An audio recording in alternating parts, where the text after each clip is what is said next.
How's it going, everybody? And welcome back to the Hall of Film YouTube channel. And today is a very, very special podcast where this will be coming out just before the Odyssey releases.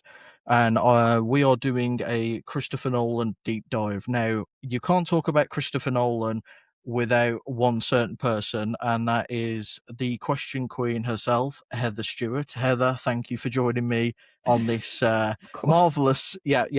What a hardship. What a Yeah. hardship. Perhaps the easiest convincing of a podcast anybody will ever have is ask Heather to talk about Christopher Nolan. Um, Yeah. yeah. I mean, an easy thing to start off with is just your relationship with Christopher Nolan. What Oh, my was like? personal relationship to Yeah, Sir Chris. Well, me and yes, Sir Chris, we go back a long way. Like yeah. we're good friends. I Uh, don't think anybody would be surprised if you did somehow have a personal relationship with him at this well, point. I do have my various connections to via Yes, Tom Hanks into that sort of into yes, Hollywood yes. kind of. But and I do believe that Christopher Nolan has been spotted near where my brother lives having coffee, Okay. but possibly before he got hugely famous. But of course, knowing Christopher Nolan for many years, like we have, noticed immediately when he sent me this really grainy photo once, like being a bit stalkerish. He says, "Who's that?" I said, "It's Christopher Nolan." He goes, "Well recognized." um, Christopher Nolan, yes. So I think I've been aware of Christopher Nolan, yeah, since about 2002, 2003, probably, which will have been the time I first saw Memento. It's probably on television here, I would imagine, something like that. Remember watching that. Didn't, of course, connect anything with the director. It was just like, this is a really cool film. Then it would have been when there was the whole rehash of Batman and they like revitalizing Batman. And it's like, I'm like, Batman was like the one superhero where I actually saw most of the films. It was the one I was vaguely interested in. Of course, there's some horrific takes on it with Clooney and Kilmer, which is why it just like gone away. Um, Nipple batsuit. yes. And so people just weren't taking it seriously anymore. But the Keaton stuff was great. And then it was like, oh, the Batman is being like revitalized and it's Christopher Nolan. I'm like, who's Christopher Nolan? It rings a bell. Da, da, da, da. Oh, okay, right, fine, Memento. And then, yes, and then just saw the I don't think I saw the Prestige, which was kind of in between. I don't think I saw that immediately at the time. But yeah, he's just like always kind of like been there since, and now it's like it's absolute an event to go to his films, to like count down for years, and then the casting announcements. This guy, and he said it recently in an interview for the Odyssey. He's like, it is a privilege that he has to be in that position where he has the pick of the creme de la creme of anybody he wants. They don't even need to read the script. He wants them to read the script on the red paper with the black writing, but most of them just say no, apart from I think Robert Pattinson was like, yeah, all right, give me a read. And he's like, wait, what? Yeah. I'm not used to this. Let me think about it. But, based on Well, Robert like Pattinson's I experience with remember. Nolan, maybe, Yeah, you know, I remember a interview with Pattinson and Jennifer Lawrence, and he asked her, "Is there a yeah. director you want to work with?" And she went, "Yeah." And you've worked with him. We went, "Who? Christopher?" He went, "Oh yeah, he's Yeah. pretty good." Yeah, that's quite Yeah, cool. Yeah. And he yeah, goes, And she's like, oh, right, that's nice. Must be yeah. nice. Yeah. um, yes. So, and he can work with the best editors. He can work with the best cinematographers, the best Literally composers, everybody who is literally the best everybody. in But every he's part of the worked industry. hard to get there, we have to Yes, say. He's had to earn that. And he's not been immediately accepted. The first director nomination was only for Dunkirk in 2017. But just also the cultural impact, I think. So there's very few filmmakers where you can sell a film and sell it out on the back of the name of the director, for God's sake. I mean, this yes, is really like nerd yes. stuff. You've got your Marvel franchises that it doesn't matter who's in them. It's Marvel, so it's got that going for it. It's going to sell out, or your Minions or Star Wars. whatever, Star Wars. that's not because of the director, that's because of the franchise. And I think I heard it on a podcast, like, recently as well, like, Nolan is almost like the franchise in himself, like, his name. And there's very few directors like that. I mean, even thinking about ones that I would go and see without I mean, maybe Spielberg. Disclosure Day did well, but he's also had I was gonna flops. say, yeah, yeah. Um, he is an everyday household name, but are, the Gen Zs, like, of this world, are they really tapping into Spielberg? You tell me. And, like, I just think it's an event, a new Nolan film is an event. It And it is. doesn't really matter what it is. I mean, look at Oppenheimer. I know it did well because of the whole Barbenheimer I stuff, was gonna say, but and it would again, still have that's done the well. cultural, yeah, Yeah, yeah. exactly. And I just I know there's some flaws to the film, but Nolan is kind of like I don't know, I'm such an apologist for anything I can explain so much. I'm like, "Yes, but," or, yeah, I see your point, but I don't care," sort of thing. So, there's flaws, and not all his films are perfect, and they're not all 10 out of 10, absolutely not. So I can admit I can see all these flaws, and I still think he is what I love is he's just trying different things. He's, like, reinventing himself in a way every time, although there are clear themes that we know. Yes, the time thing somewhere. Yes, the dead wife. Yes, the less well-written women. Okay, let's see how the Odyssey is. Uh, men with problems that they're trying to solve and often can't, or not to their satisfaction. There's a lot of these themes, and I think with his films as well, I do like films that make me think. And people say, "Oh, it's never as deep or as complex as you as I don't know, take a Lynch." Yes, but Lynch frustrates me because it's to me not accessible, and it's at least with Nolan, I know what I'm looking for and I can interpret it how I want to. Sometimes Lynch is just so inaccessible that I'm like, "No, I don't this is not fun. This is not fun." And Nolan, even if you don't completely get everything, or maybe you do and think it's very simple and it's a lot of exposition, whatever, I think it's still entertaining. It's Well, this entertaining, it's is the rewatchable, beauty in my of opinion. him. He often makes films that you can look way too deep in and, like, go down a rabbit hole, and you can also look at it surface level, and you'll probably be right on both to Yeah. do so. And I think if you try and look for more that's there, I started rewatching Inception again yesterday, a film that I fully understand. But then somebody was I was watching with was asking me all these questions, like, "I don't understand what's going on, what's going on." First of all, just watch the bloody thing. Stop asking questions. It will be revealed. And secondly, it doesn't necessarily matter. And I think we'll come to it. But Tenet, I think, is a classic example of this. It like just depends where you are with this. Well, You either just with don't even yeah. try and just go With along.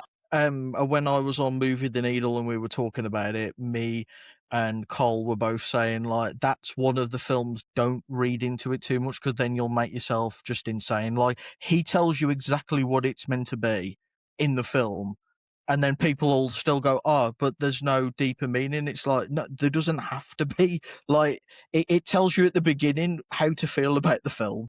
And also, I think, and I said this when I was discussing Interstellar as well recently with Martin from Film versus Film, and we were saying, well, I think with Nolan is there's a lot of scrutiny about everything has to make sense because he makes such a big deal. To be fair, and I think Yes. this is the problem with people have with Interstellar, if they have problems with Interstellar, is that the science makes sense and is completely believable and is based on real scientific fact. He did his work, but then it kind of falls apart at the end because you're like, nah, mate, I'm not buying this. And the reason, but all other films, all the Spielberg stuff, for example, we don't really question because it's like, oh yeah, we're suspending disbelief for forever. Yeah. Whereas with Nolan, it's because he tries so hard and does all his research and tries to, gets the scientific facts as much as he can and goes into theory and builds this whole world building that he does that you're so bought into and you're like, this could totally happen. And then you're like at the end, you're like, wait, actually Yeah. this is silly. He gets a double standard that I don't Yes. think anybody else has But in. yeah. I mean, quite frankly, though, the man is a multi-millionaire, billionaire, probably. I don't think he really cares. Yeah, and I mean, the fact he never went to film school and has managed to make this career is just incredible. Yeah. Yeah, Um, with his wife, yeah, and I love that. So the fact yes, that they've just, like, and she's, like, his producer on all his films, and a real, like, power couple, and I think that's great. And, there is the theory that that's the reason he always has the dead wives and everything is because that's his biggest fear, you yeah, know? yeah. So Um, I mean, obviously, this will be coming out on your birthday, and also, obviously, in the lead up to the Odyssey coming out. And you talked about obviously like how his films are an event. This is the first time I've seen this in a good while, and I'm going to a midnight screening of the Odyssey. Which again, when do films and directors even have that pleasure? That exactly, that that's the isn't a thing. thing that comes around often. I couldn't tell you the last time I heard about a midnight release. Like, it wasn't even Oppenheimer, like, it was probably The Dark Knight Rises had one, I think.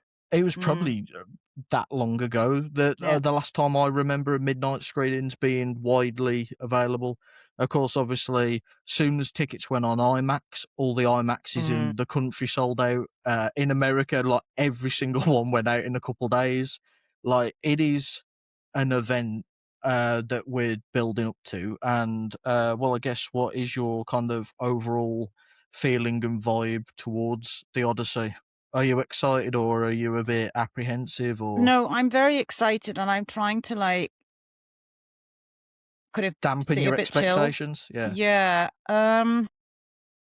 I feel like it's one of those because films, on paper, you're like, well, this should or could be his best work, but whenever you do that, you're setting up for failure. yeah, and my thing is that I am not me normally is not big on, like, the swords and sandals thing. So, that is a challenge, but there's gonna be some weird, tiny, whiny stuff he's doing for As sure. always, as I mean, always. he said himself the Odyssey is not linear, and he's Yeah. right. I mean, I'm reading the book, and it's all over the place, which fits very nicely. We have literally seen about 5 minutes of footage.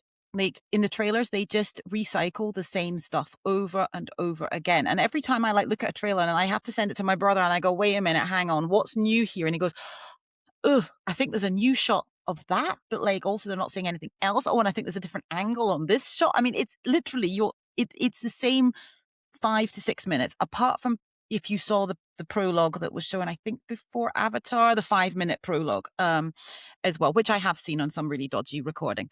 But apart from that, it's the same. Occasionally, you might get a quick shot of perhaps, I think, Lupita, there was a view of the picture of her in, like, in the last one, slightly different, or, I think slightly different view of I think of Tom Holland somewhere with Pattinson, with Hathaway, but it's all coming, I think, from the same scenes pretty much. Yes, I think we got yes. a little bit more of Zendaya on a beach, with Damon.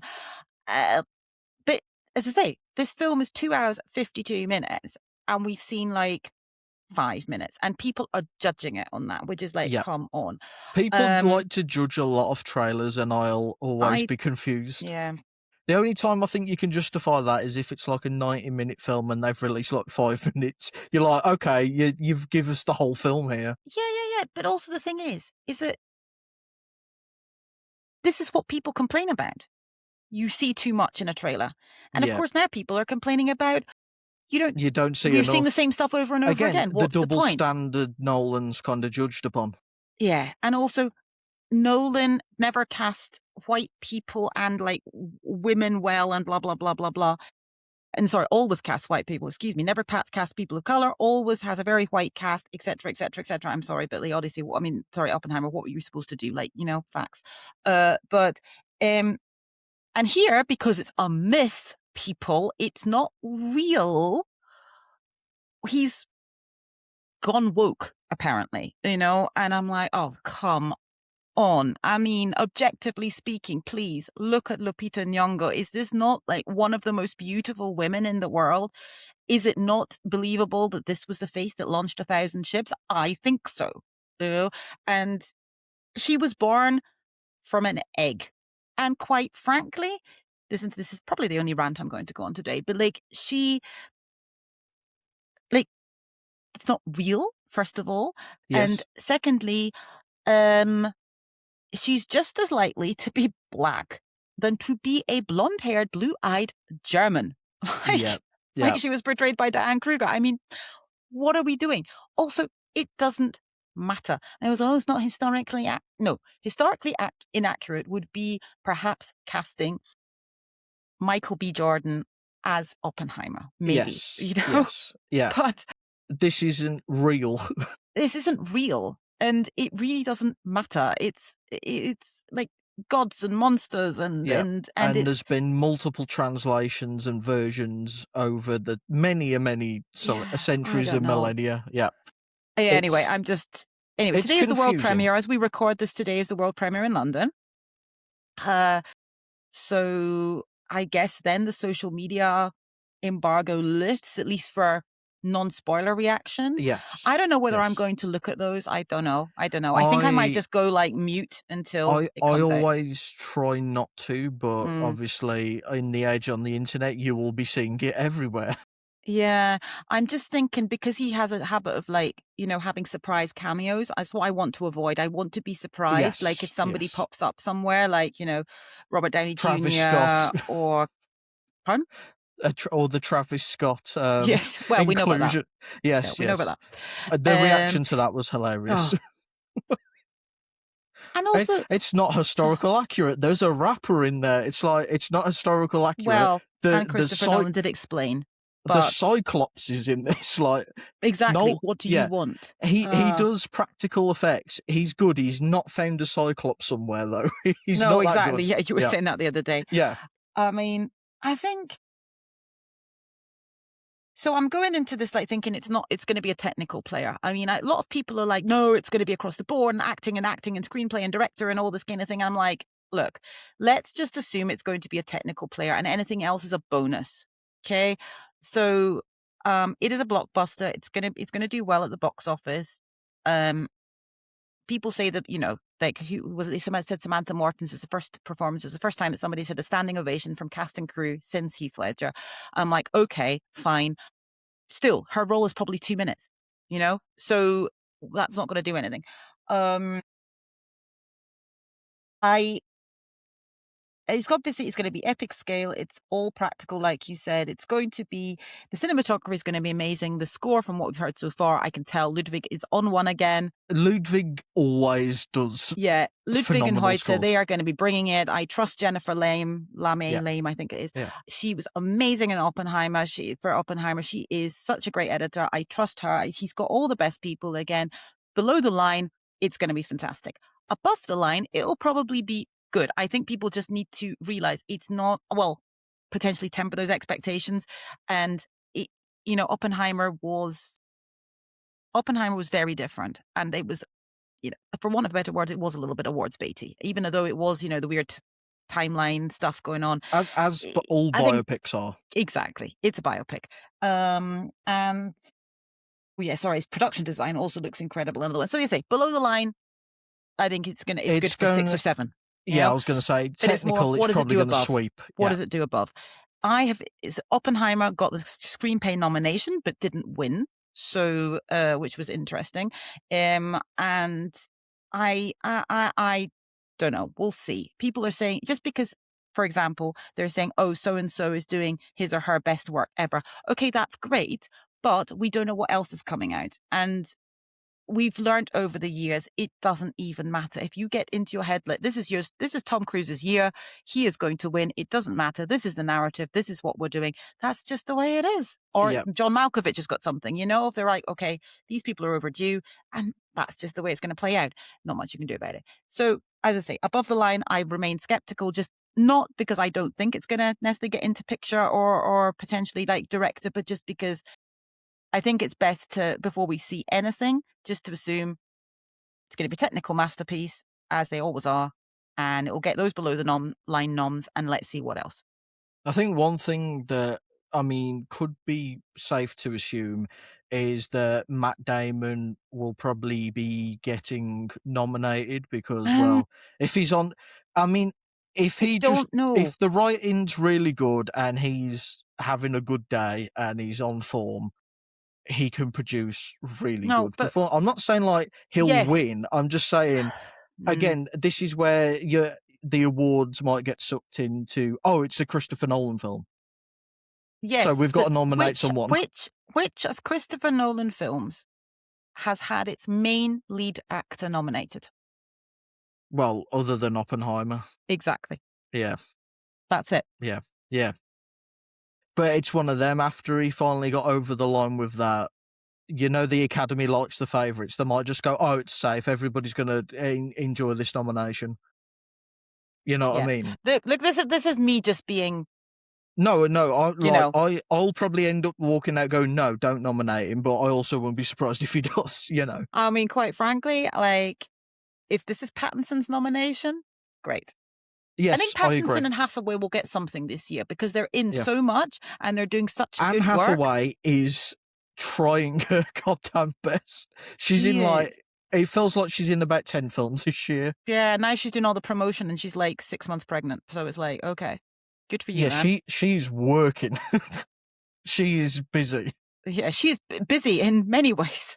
Yeah, in many. Yeah. she's gonna I have other priorities in a few months. So, I but mean, yeah, she'll be going like, I don't even into care. Like, going whatever. into the Odyssey, this is like one of the first times that I've kind of been not nervous, but like more apprehensive to a Nolan film because there are many, many ways where this could be like a home run, hit it out the park in all areas.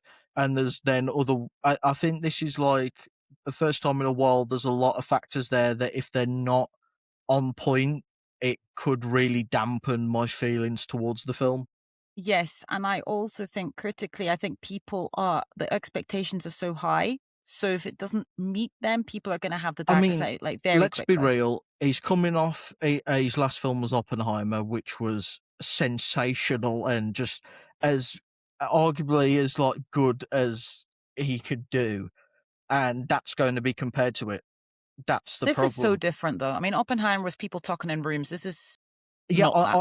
I know that, but it's Mm. still going to get compared to like, oh Yeah, well, which is is it as good? stupid. Is it as Yeah. good as Oppenheimer? And it's like, But I don't think this is comparing it to Oppenheimer. well, This is not only like, that, a lot of yeah, things aren't as good as mm. Oppenheimer, so that's not saying much. That's like going, oh There's well, very few films as good yeah, as it's like, Oppenheimer oh well, from anybody. is this Yeah. middle of the road superhero film as good as The Dark Knight? No, it's probably not No, going to be, and that's fine. But personally, I am very excited for the Batman #2 because I I am love the Batman. same So here. I speaking of Pattinson, but that's not until next year, I think. So Yeah, because that's it fine. was meant to be this year. Was going to be this year, yeah, Yes, but it seems that it, they it do have a feels script like now. every major film that was meant to come out this year has been backlogged to next year. Happened a little bit with a few things with Oppenheimer, I think, but yeah, that Yes, that yeah, was plain but sailing. Few things get again, pitched, yeah. that was worth the wait. Hmm. Anyway, But yeah, the Odyssey. I'm going in with not low expectations because that's a wrong thing to do, but like middle of the road. I'm expecting it to be pretty yeah, good. I I'm think it's going to be. I think it's going to be a very well made film. Look at that. Yes, and So, also as I said, I'm going to the midnight screening, mm, so I've taken half a day off work. I'm going to the midnight screening, and given how Nolan films usually impact me on the big screen, I could come out of this going, "Oh my god, it's the best thing I've ever seen." Yeah. you know, that such is the joy of being a Christopher Nolan Well, fan. this is it. Every Yeah. time you Well, see something on the big screen, you're like, "This is the greatest I thing know that that's he's what we ever said made." earlier before we started recording. It's like your Yeah, favorite Christopher Nolan film was the last one you saw, you and could watch also, any of his films on the big screen. You're like, "Whoa!" yes, yeah, yes, and we will come to that as we discuss at some point. One of the films that I think is a little bit divisive, but um, yeah, big screen experience. yeah. Anyway, yes. What are we doing Um, next? I mean, next up, shall we start our rankings? Our rankings. Okay. So Yes, we discussed doing this before, and I'll just that we will go in order from the bottom, yes, and we will discuss the film when the second person says it. So if I have something at 12 and you say, no, I've got that higher, we will discuss when we get to your ranking. And you have done all the rankings of our collaborators because we did put Yes. this out, didn't we? You put this Yeah, out we put this to out and vote. it did a lot better than I expected. I was Really expecting great like numbers. about yeah, Yeah. yeah, So yeah. thank you to everybody. Yes. And we'll cover them at the end of collaborative. So you're going to add my points Yeah. in real time. Yes. Yeah, and I am bad at maths, but I have a calculator at the ready. So Yes, you're adding we between 1 and 12 points yes, we will to see how everything this else, and goes. Yes. we'll see what I change, what I get, what I change. There are some that are close that you could definitely impact, and then there are some no one could impact. We could have probably 10 more voters, and it wouldn't matter. Well, this is very exciting. Right, who's So, starting? You or me? 12. um, What's your 12? You saw. What's your right, 12? You know what your I'll 12 start. is. So, my 12 is Interstellar. Well, you're absolutely insane. So we're going to be talking Yes, about that later. I'm aware. I'm aware. Right, everybody, Morgan's number 12 is Interstellar. So let's just I sit on said that that. for a I said while. that with my chest puffed out because I don't care. Okay, so my 12, obviously we will be talking about Interstellar later, right? So Yes, we're not talking yes, about that now. yep. My number 12 is, and I changed this last minute today, is Insomnia. And I will tell you why. Ooh, Actually, yes. And I'll tell you why. okay. No, I will not tell you why because you probably have it higher. So I'll tell you why when we discuss it. I do have it a little higher, but not much higher. Okay. Right. So What's your 11? my 11 is Following. Yeah, that's also my 11. Perfect. So we can talk about that. Right. So So Following. yeah. I think Following, I really would have loved to put this higher. But it is really short, which is, fine. It is clearly a debut. It's clearly him still finding, his eye. The acting is pretty damn awful. I mean, it's his friends from university basically doing it. Yes. Yeah. But you can clearly see all the Nolan tropes in there. We've got time, we've got playing with time, we've got nonlinear, we've got man with problem, we've got twist, we've got underwritten women. Yeah. We hit all the She doesn't even have tropes. nobody has a name in this. It's like she's just woman. Yeah. Yeah. Yeah. I mean, I do like Following. I I do. like Following. Yeah. I Yeah. think it is it's a very strong debut because Yeah. obviously I think the budget was like $6,000, Yes. and they Yes. filmed this. They had to practice and practice because they were filming in public with no like, not Yeah, they like were now just where randomly following yeah, people to they were just bookshops. Yeah. randomly Yeah. following, so they Yeah. had to like actually rehearse this so so much just to make sure they don't have to go, okay, do it again. I mean, I really enjoy it. I do think it's a fun film. I saw Uh, this in the big screen randomly. that is great. I've got the Not at the time. Criterion of it, and you do get also along with the Criterion, you do get Doodlebug as well. Oh, yeah, I You saw get that on that, YouTube. Yeah. yeah, That's yeah. that's weird. That's almost like It's a Lynch thing. it is very Lynch. It is, Yeah. yeah. But yeah, Following, as you said, Yeah. like I mean, the criticisms of it are valid, but I also think it deserves a bit more praise than it probably does. Yes. But I still Doesn't had to put it warrant. at 11 because it's just not as developed as everything else. Yeah, So, yeah. um, I could the reason why this was ahead of Interstellar, which sounds absolutely batshit insane, is because I would happily watch this again. Interstellar, I can't say the same for. my God. I'd Okay. All rather, right. yeah. It's short, it's fine. It's like an hour and 10. Well, not even that. It's like an hour and 5 minutes. Like, Yeah. Yeah. It's nice tight out of there. I mean, I'm a bit annoyed that I paid full cinema price to see it. But on the other hand, it was nice seeing it in the big fair screen. It point. was Yeah, really random. I was just like, I had a Sunday to myself, I think. I think like everybody, all housemates were out, and I was like, oh, what shall I do? And I was just like, I'll see if there's anything interesting on at the cinema that I might have missed. Or sometimes they do like re-releases of stuff. I'm like, oh, okay, well, I've seen this film a million times, but I've never seen it in the big screen. And I'm like, and I see Following, and I'm like, you're kidding me. And I think, is this a mistake? Like other things, if it's got a similar name, click on it. It's like Christopher Nolan. And I look on the actual cinema website, and I'm like, oh my God. Because I just looked at IMDb. That's how I keep tracking things. yeah, And I was like, oh my God, went to the cinema website, and I was like, it actually is. I'm like, right, okay, got 2 hours. I'm off. Amazing. So that was fun. Right. Okay. Good. So we're in alignment at 11. That's nice. I didn't know if I did originally have this at 12, but I moved it up, and I will explain why. Right. What's your number? 10. My number 10 is The Dark Knight Rises. I have that higher. Okay, okay. My number 10, I'm really sorry, is Tenet. I feel really bad. That yeah, Yeah, yeah. sorry. So that is your 10, so that is yeah. Um, We'll get to that. You've got that higher, I um, know. yeah, I do have it Might be higher. waiting a while for that one. Yeah. Right, what is your is No, it you're your number number? 9. What's your number 9? My number 9 is Insomnia. Right. Okay. That is my number 12. So, Okay. uh, yeah, Insomnia. I okay, so my uh, this is the one I moved down. I had this, like, at some point at 9. Right, okay. Uh, and the reason I did is because to me, this is not a Christopher Nolan film, and that's why I moved it down. That's fair. It's because taken as a film, as a rewatchable thriller, perhaps directed by David Fincher or whatever, it is a great film. It's really good. I think it's well paced. I think the acting is great. Pacino isn't too over the top most of the time. Has his moments. Great cast. And this was kind of like Nolan proving that he could work with big actors. Well, that was the turning point for that. Yes. Yeah. Because even Memento, which he'd done before, and I always forget that Memento was before Insomnia, but like even Memento, like he's not Guy Pearce. I mean, sure, and Carrie Ann Moss, sure, like Joey Pantoliano, sure, famous, but they're not A-list. And this is you've got Pacino, you've got Swank, you've got Williams, and as I say, I think it's perfectly fine.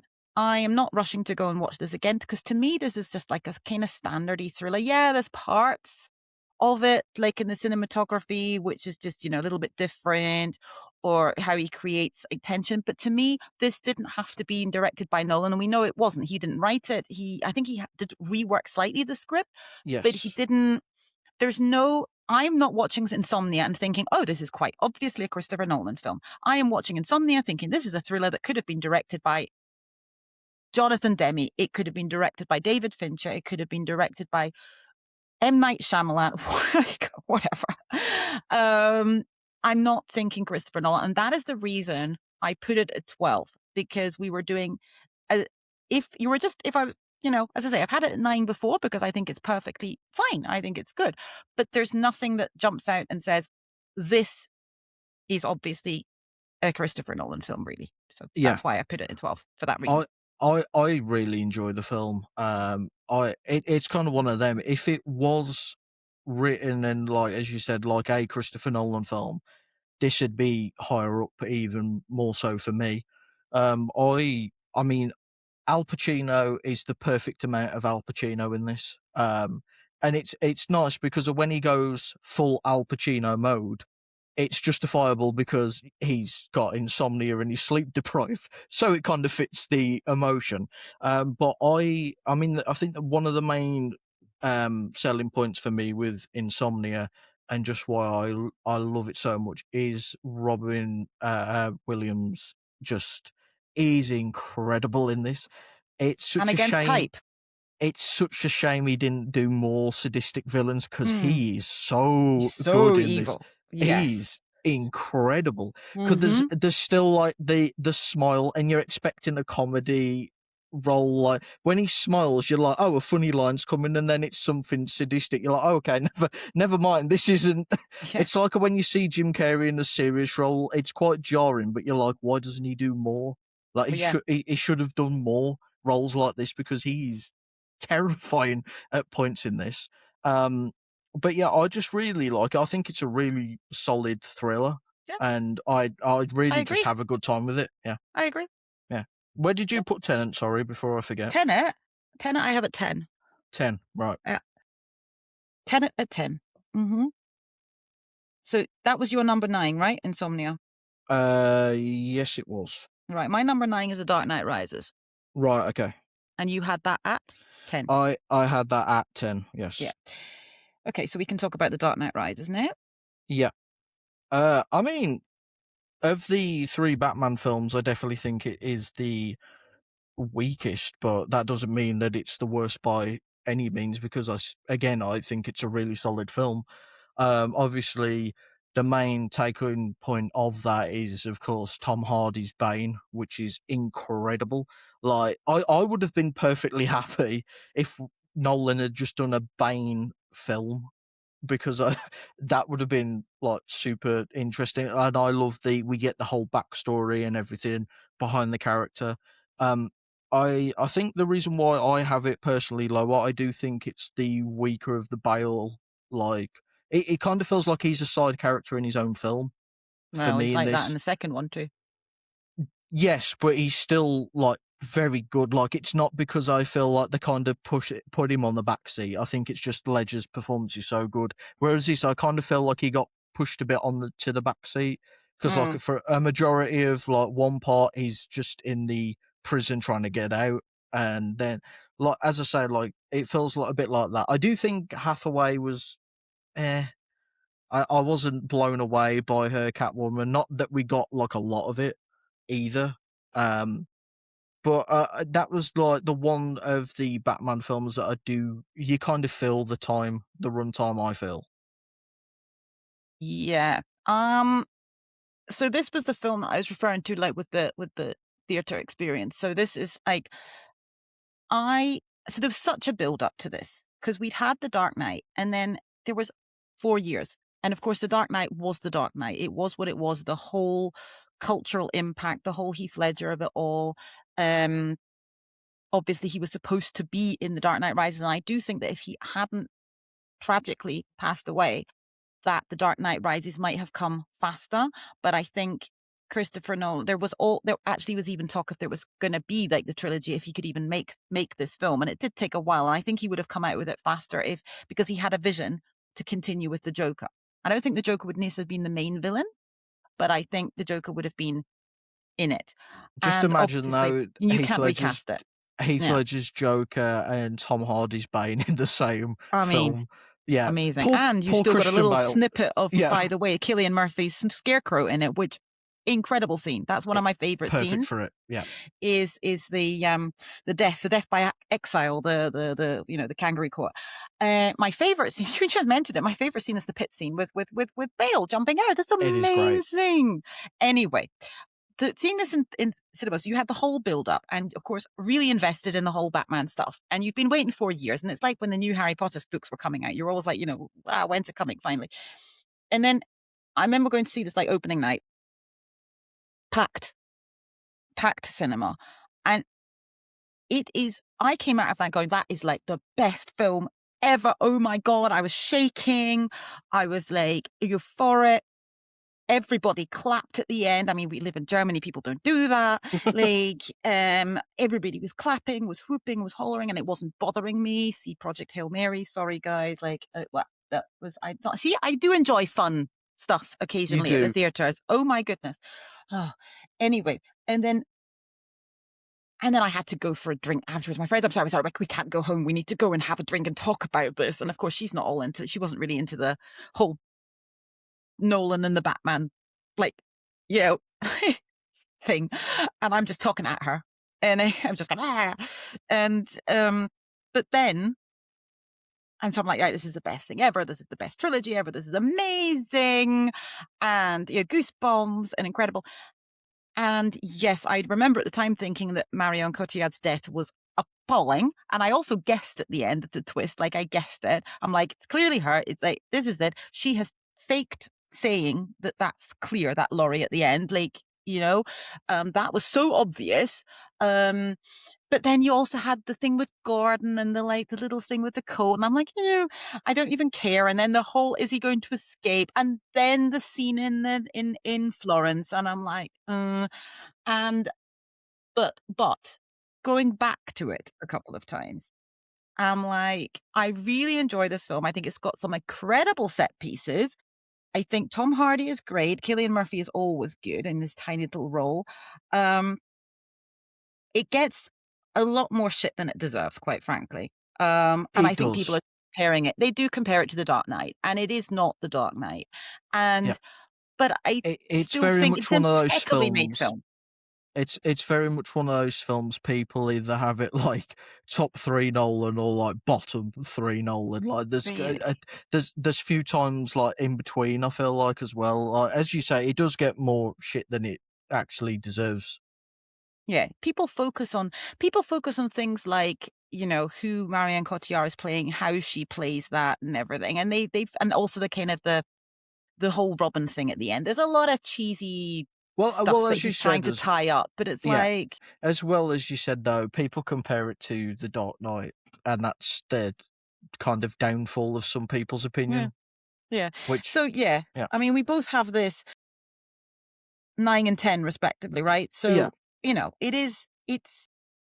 it's near the bottom, but we're now talking like, for me, we're still talking here like, 8 out of 10 films here. Like, yeah. like there's The nothing. beauty of being an Nolan fan is Yeah. ranking it is so hard because Oh, yeah. you'll like have something I in feel the bottom terrible. three, and I you're feel like, particularly this. bad about my next one, by the way. Yeah, But yeah. it's like you'll have them low down. You're like, this is really good though. Why is it so Yeah. low? Well, the next one where I'm gonna bring up, Oh, okay, I feel okay, terrible.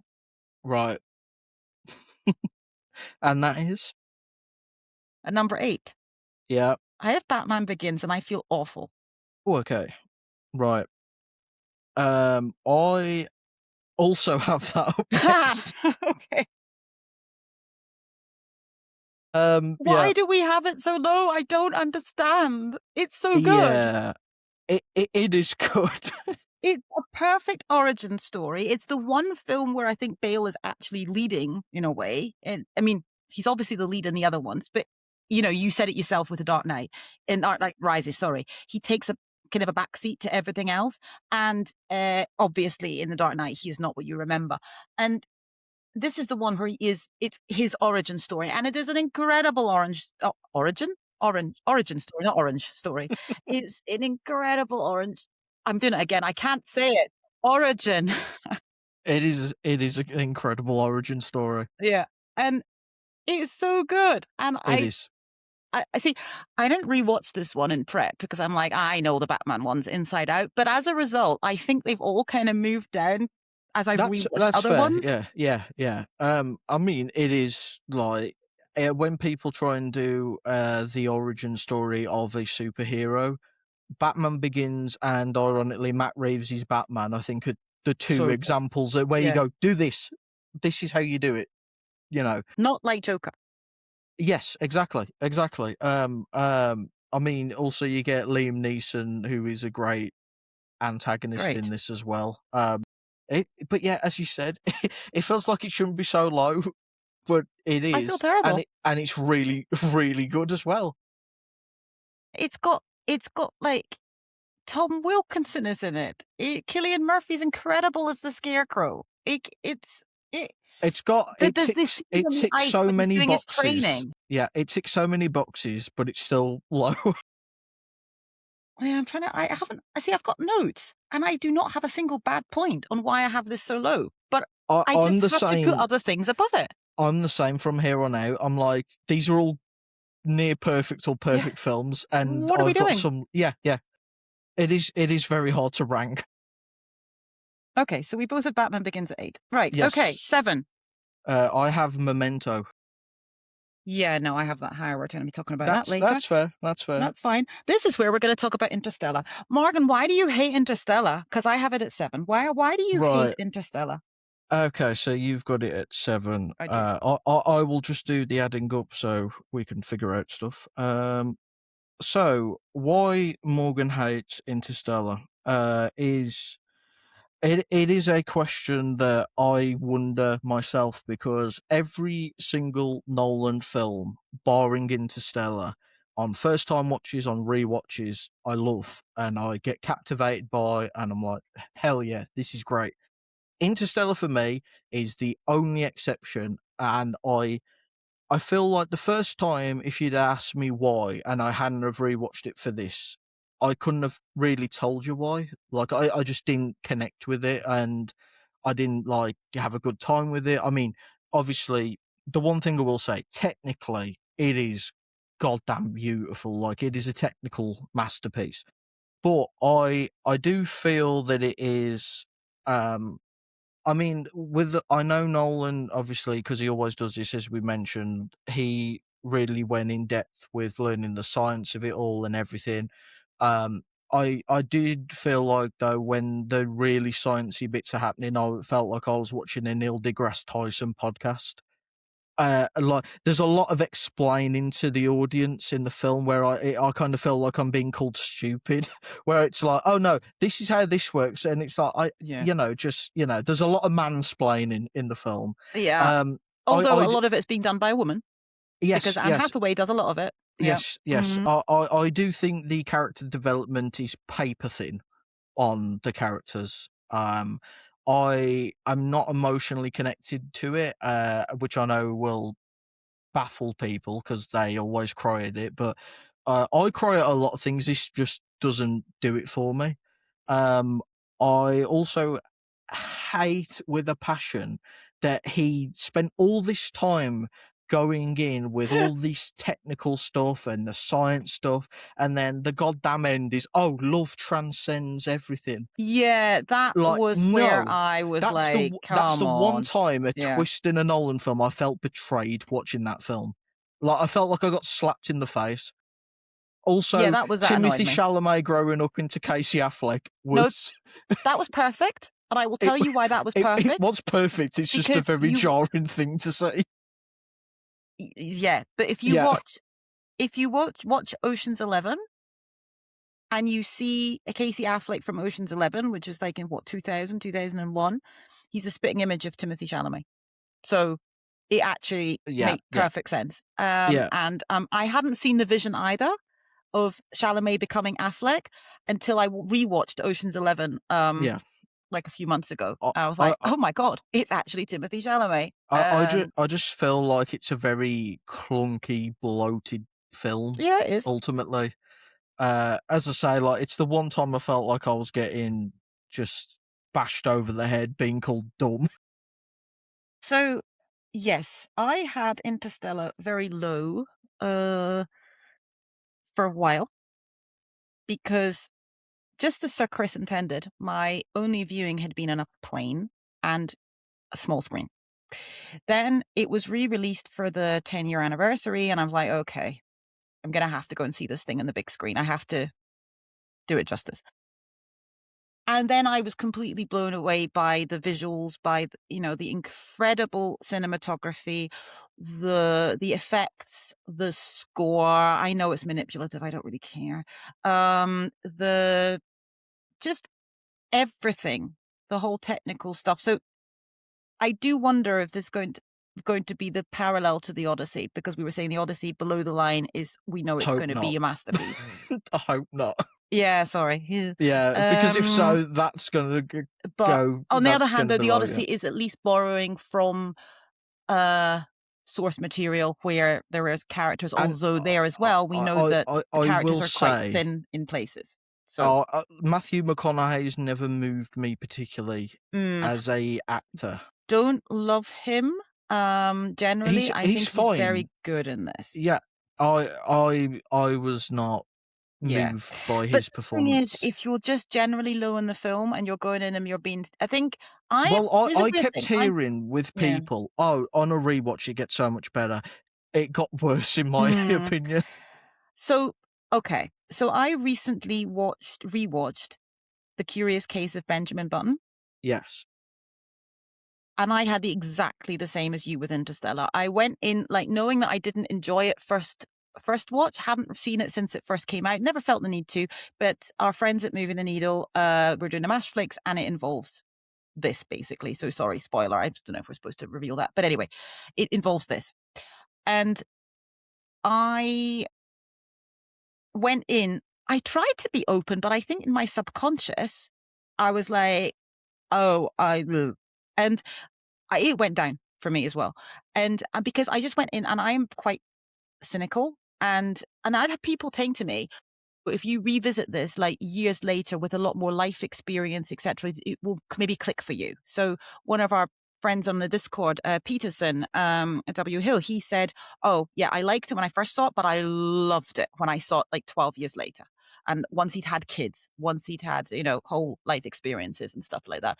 And I'm like, yeah, no, it's not. I'm not having a Peterson experience here. And I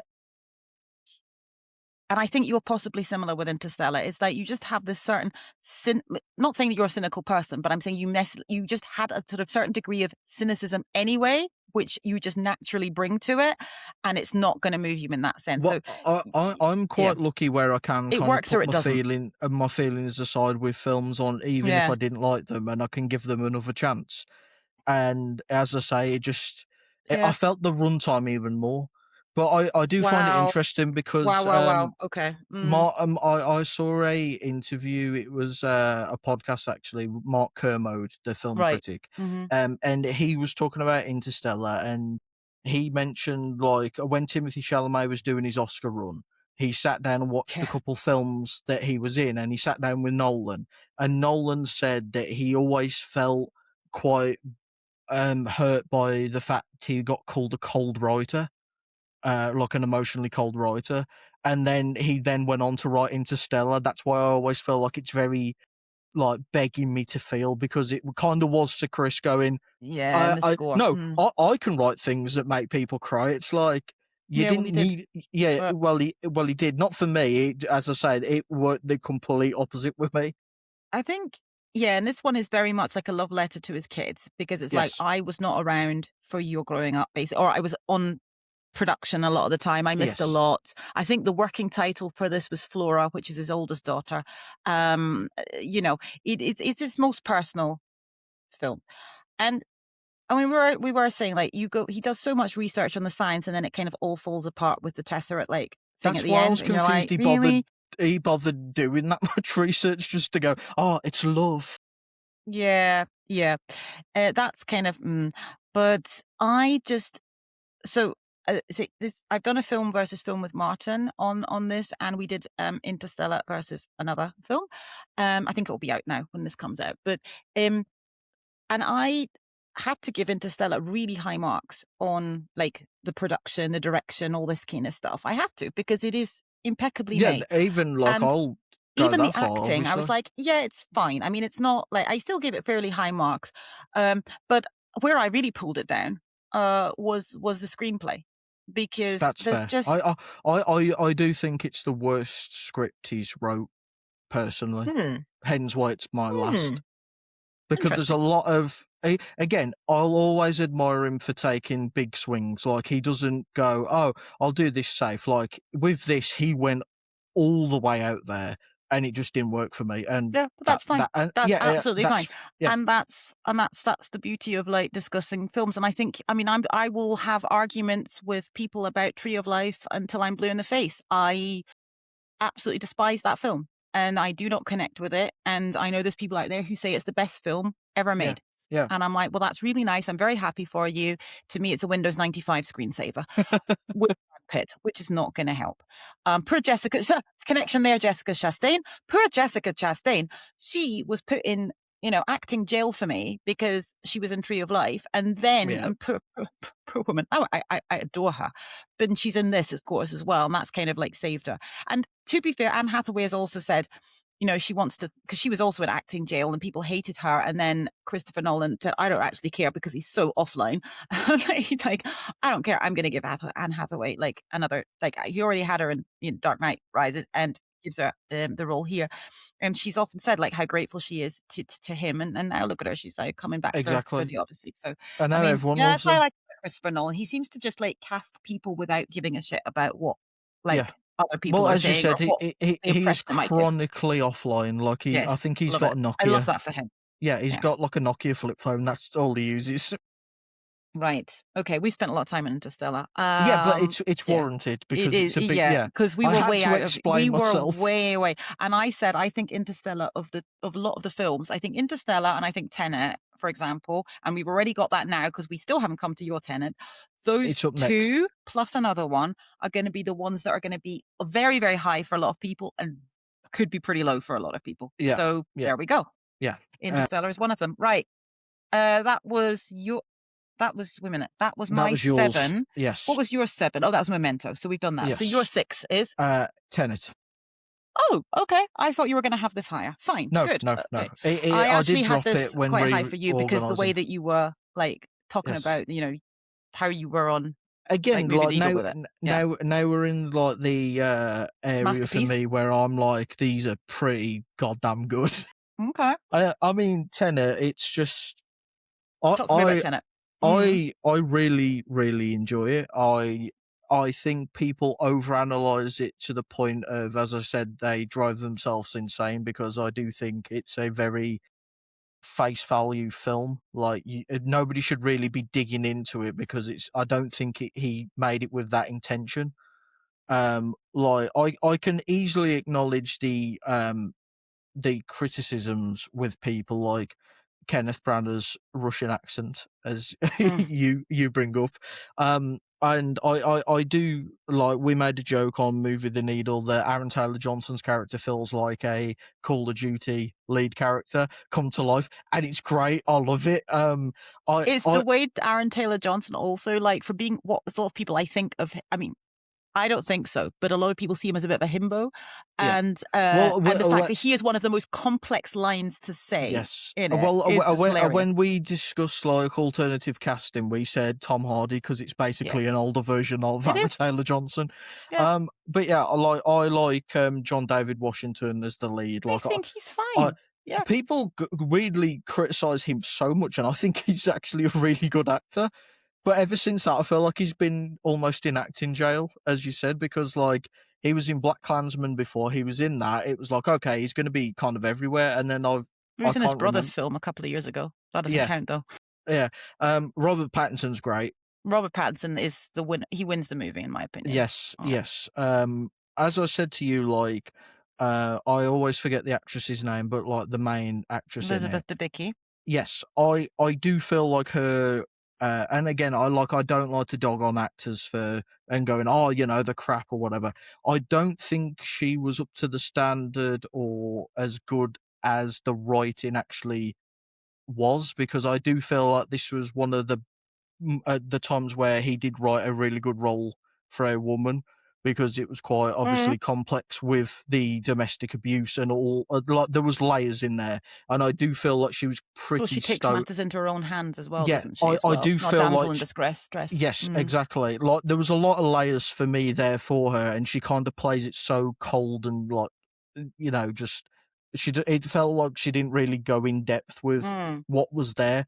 Like I feel like if you had like I don't know, like an Emily Blunt or something, like she Her would legs aren't go, long enough to open the door, though.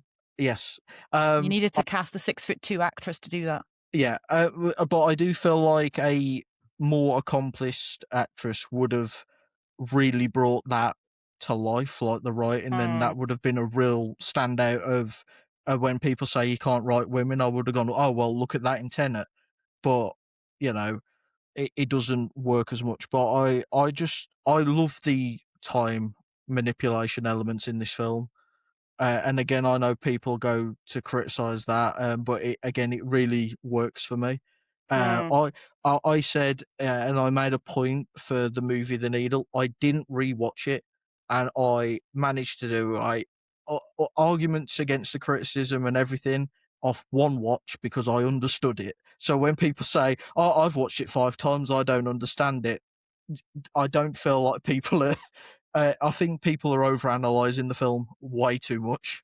Mm. Don't try and understand it. Just feel it. Mm. Exactly. They say it literally in the opening. He tells you exactly what to do with the film. Which, of course, some people see as a lame cop out. But Yeah, yeah. but it's Christopher Nolan. And he So also brought a Boeing 747 just to crash into So an yeah, exactly. I airport. was going to say, like, that is possibly one of the best set pieces, like, or Yes. the backwards fighting, or the whole car chase I on still the don't on the know how they motorway. choreographed it. It's incredible. Or I mean, we shit on Kenneth Branagh, but that actually he did speak of that backwards, like actually real. So it's not like played backwards. So, I mean, as I I say, mean, I think he's Kenneth Branagh's absolutely still really good. awful. No, I think he's Yeah. awful. But there is a film that he is good in, and we will come to that. But because we haven't got to it yet, which is quite exciting. Um, he no, I think he's terrible in this. I Okay, so Tenet is the one that's I have it at 10. But this is the weird thing. I think Tenet is the one that is always going to gradually move up because there's so much about Tenet that could be said about Interstellar, or that I did say about Interstellar, that it is a technical masterpiece, that everything that's going on with the cinematography, with the effects, with the set pieces, score, everything. Like I can say the same about Tenet. So why is Interstellar at 7 and why is Tenet at 10? And I think it's just because I have watched Interstellar more. I think I just need to apply the same logic from Interstellar to say, like, look, I don't actually care that it kind of falls apart, Yeah. I and apply I I that to I Tenet. I do think that's gonna be one of his films, like, if we come back to this in, like, 10 years, that's gonna I be think it way already more is loved. being I think it already It is. is. It is. I But I think it's think it definitely like, being another 10 reassessed. years, But, it's definitely it's gonna go up. yeah, but it's because people, they they either saw it like I did in cinema during COVID, but like it was in the middle of summer. There was no aircon in my cinema because it was like an old building, and they had aircon, but they didn't have the newfangled filters that you had to have to be able to switch it on. So we're sat, and it's an old building, which means it keeps the heat, right? Yeah. So, and it had Yeah. been like 35 degrees that day. Sorry, 100 degrees for our American listeners. So it'd been really hot. The building had kept the heat. There was no aircon because they weren't allowed to turn it on because they didn't have the new filters. We're sat there with masks and in a small cinema. Yes, we were spread apart because you had to sit, like, you had to leave at least one row and one seat unless you were grouped together, in which case you could sit next to each other. Um so it was not the most pleasant experience. Plus you're in a dark room, plus it's like 8 p.m., plus you're having to concentrate, plus it's been warm and you're kind of half falling asleep. Yeah. So Like, I think out this of all of his it films to wasn't the come out best during experience. COVID, this was the worst one to come Yeah, and out that's during why COVID. I think people either had that kind of a similar terrible viewing experience, or they didn't see it at cinemas. It still made over 300,000, by the way, which is still pretty Yes. good. So Yeah. I think if it hadn't been COVID, it would still have made like similar to like Dunkirk, like up at like 600 or something. And because it is a Christopher Nolan film. Yes. And I think that's what people, and then the people who did see it, they then saw it on the small screen, which was like, oh my God, I can't understand a word they're saying. This is blah, blah, blah. And then I don't get it. And they're distracted by their phones or whatever. And so it gets about, and so I did then go and, again, it was also re-released, I think, around the time of Oppenheimer or something, or when Oppenheimer won all the awards. I said, and I thought, okay, you know what? I'm going to go and see Tenet again, and I'm going to go and see it in the big Dolby in town, and it's going to be beautifully air conditioned. And I think I saw it at 11 o'clock in the morning or something. So everything was fresh and aircon and lovely, and I wasn't tired. And I had such a much better experience with it. I totally got it, and I still had issues with Branagh, and I don't think Debicki's great. I agree with you. I think Pattinson is incredible, and I just think it is such a well-made film. Obviously, it's a Christopher Nolan film. I am also like Amanda makes jokes about me. So Amanda over at Oscars get upsets. She makes jokes because I just like bring Tenet up all the time because I When use it when as an example when of we how I did will our excuse everything Nolan does. when we did our Spielberg draft, I think we counted 5 Tenet No, mentions really? from you. No, it was more Yes. it was only 2 or 3. It was more prestige, but that's because I used the word prestige to describe the Yes. Spielberg films, Yes. and not Yes. the prestige.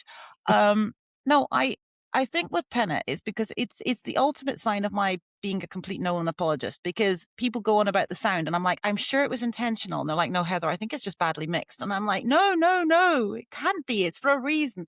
Um, so Tenet is the one where I often do go to bat most for Nolan and defend him, but I still have it at 10. But I'm Yeah, sure this is the one that I'm sure it will move up. like, I Yeah. I get, well, I haven't as of yet, but I would easily get accused of being like a Nolan fanboy.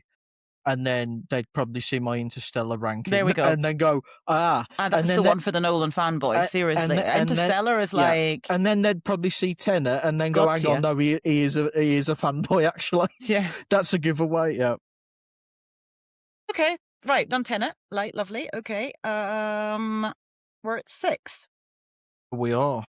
No, wait, your 6 was Tenet, so I've got to say my Yes, 6. yes. My 6 is Dunkirk. Okay, that's up next for me. Oh, you got it 5? Okay. Yes, yes. So we can, if we got it 5, might as well just like talk now about it. So Dunkirk was my most recent rewatch because I had not seen this forever, and I had it when I was doing my original rankings. I had it at somewhere like 9, and I thought this doesn't seem right. But that's because I'd seen everything else more recently, and your favorite Nolan is the one you saw last. And gradually, things like Interstellar are being put above it and everything. And I'm like, this feels wrong. This is my kind of thing. I mean, I don't love war movies. I've told you this, but this is it's kind of different. It's like, it's not like Saving Private Ryan war film. It's not, you're not seeing, I mean, you do see a couple of deaths, but you don't see Yeah. like all out, like, It, blood and guts. it's also not 3 hours long like most It's war films. 1 hour, 49 minutes. It, Thank you, it, Sir Chris. it is incredible how So he tight. managed to tell 3 stories in an hour 40. Yes. Like And there's a land, air, and sea story going on all at the same time. You'll see like the plane crash in the air.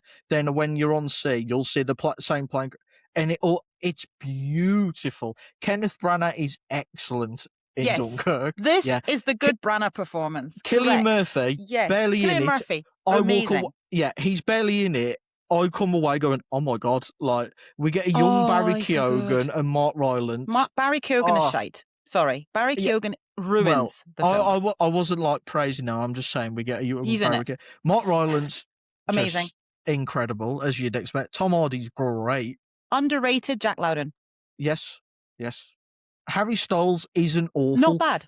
and he's terrible in everything else. So I watched that. I'm like, hang on, this kid can act. Then I watched Don't Worry, Darling. I'm like, never mind, Mm, never mind.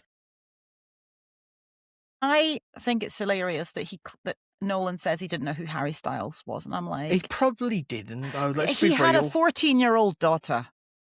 Well, we don't know what their music That's taste true. is. She Yeah, might not be into One Direction. Perfectly yeah, true, actually. yeah. Yes, good point. But We yeah, do not want to assume. I am a lover of war films. Like Yes, I know. when you get a Yeah. good war film, it's really good cinema.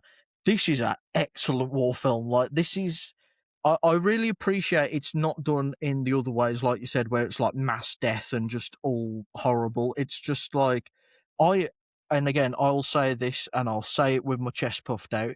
This is what 1917 wanted to be, in my Mm, opinion. I, no, I I disagree no, I mean in because quality. I do okay, think okay. 1917 is great, but I think Dunkirk is better, I agree, personally.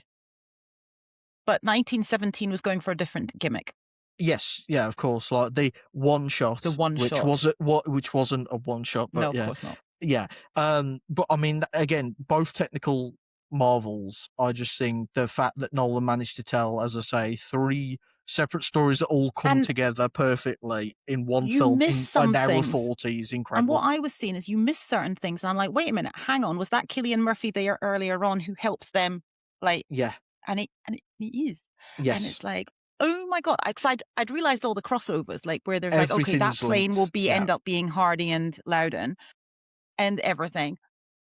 But the fact that Murphy is the one helping them to escape from something like Yes. underwater or Yes. something. Yeah. Yeah. Um. Again, Anyway. another film where I'm like, why isn't this higher? Yeah. So yes, I agree, and I think also I can make a case for putting this much higher. But the Okay. reason I didn't was because the and it is I know why. There isn't much character development because there can't be because it's 1 hour 49 and the whole point. See, this is me apologist for Nolan again. The whole point is because I think they stand for faceless people. That's the whole Mhm. point. They Yeah, yeah, Mark it is. Rylance, if you look at it, it was actually 800 boats, right? But you only focus on the one. So he is representative of all these little boats that were coming across to help the Allies.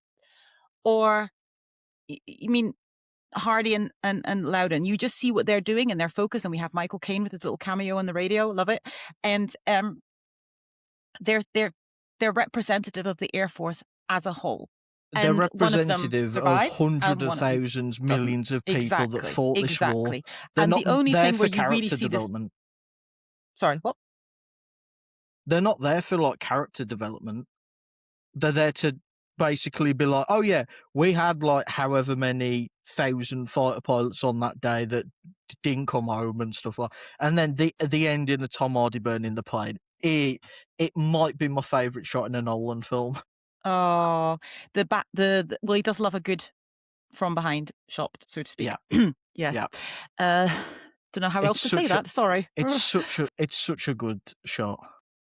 It's like, Uh, you'll see that, you'll pause it, you're like, "That's a wallpaper background so for a yeah, computer." I had this with, I said this about Frankenstein last year as well. There's like, I know people really didn't love Frankenstein, but there's a couple of shots in that where I'm like, that is the best shot of the year. Like, where he's like going across the, so we're going off on a tangent, but it's a similar thing where he's going across the tundra, like, sort of, and it's just like with this beautiful sort of the sunrise or sunset, and it's just the shape of Elordi, and obviously huge. And I mean, we've got masters at work here, like, and it won editing, which I think is Yeah, inspired as well. And this yeah. was the first time really, Nolan was kind of in the club. This is his first director nomination, and I understand why. I think it got 8 in total or something like Yeah, that, which so is, that sounds about right. huge I mean, number. the One Academy sound, the on both sounds? Academy loves themselves a war film. They do. Yes. So this is, to use a term we were using in the Spielberg draft, this is kind of like a sort of a prestige thing where he's, people could say, well, he's doing a war film, he's going for like the Oscars, but it's actually still got so many of the Nolan like stuff in it with the various time, uh, you know, time spans, then coming together, and then the little Easter eggs, and then all coming together. So there is something to engage your brain, and it's wonderfully short. It's just And really good. as I say, I've moved this up like 3 on the rewatch. Probably could go up, in fact. And I actually don't know why it's not higher, but it felt weird to put it higher I'm in at the this same point. boat. I'm in the same Yeah. boat. Fine. Okay. So that was so your 6 was Tenet, my 6 was Dunkirk. Your 5 was Dunkirk. Yes. My 5 is The Dark Knight. Okay, okay. I mean, yeah, Yeah, yeah, we'll that talk about that it when you get to it. that's fine. Yeah, it is higher for me. Of course. Um, right, so that was your number which one? What, Dark Knight? Yeah, 5. number 5. Yeah. Right, What's your 5? Oh no, your 5 was Dunkirk. God, I'm getting confused. Okay. So yeah, what's your 4? um, so my 4 is Inception. Yeah, no. We'll be waiting a little bit for that one. That's fine, that's fine. Too long because we're at 4, but yeah, no. My 4 is Memento. So it's Right, Memento okay. time. It is Memento time. Can we remember what we want to talk about Memento? Sorry. Um, okay, you have Memento at 7, Yes. which I believe there are people in the Discord who will be going, if you don't have Memento in the top 4, I never want to talk to you ever again. So Yeah. you have The backed yourself into Nolan, oblivion. that's low. Interstellar's last. I was already going to be in the doghouse with a lot of people with that. So Memento being at again, 7, I'm going to be perfectly honest. Memento being at 7 baffles me more than Interstellar being at 12, but that's okay. It's fine. Just tell me again, why. it was one of them films. It feels like it should be higher, but it's just not. And it's Mm, one of those where I'm like, I've got it like at a 4.5. It's just yeah. it's just how it's worked out, unfortunately. I mean, Guy Pearce is so good. He's really, really good. I like the time manipulation stuff.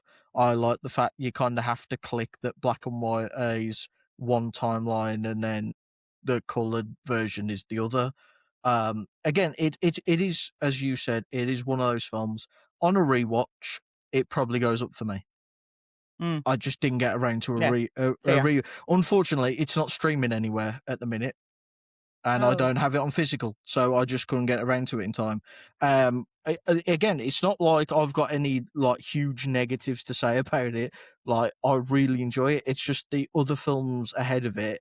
Personally, I enjoy more, and that's kind of all it is, really. yeah, fair.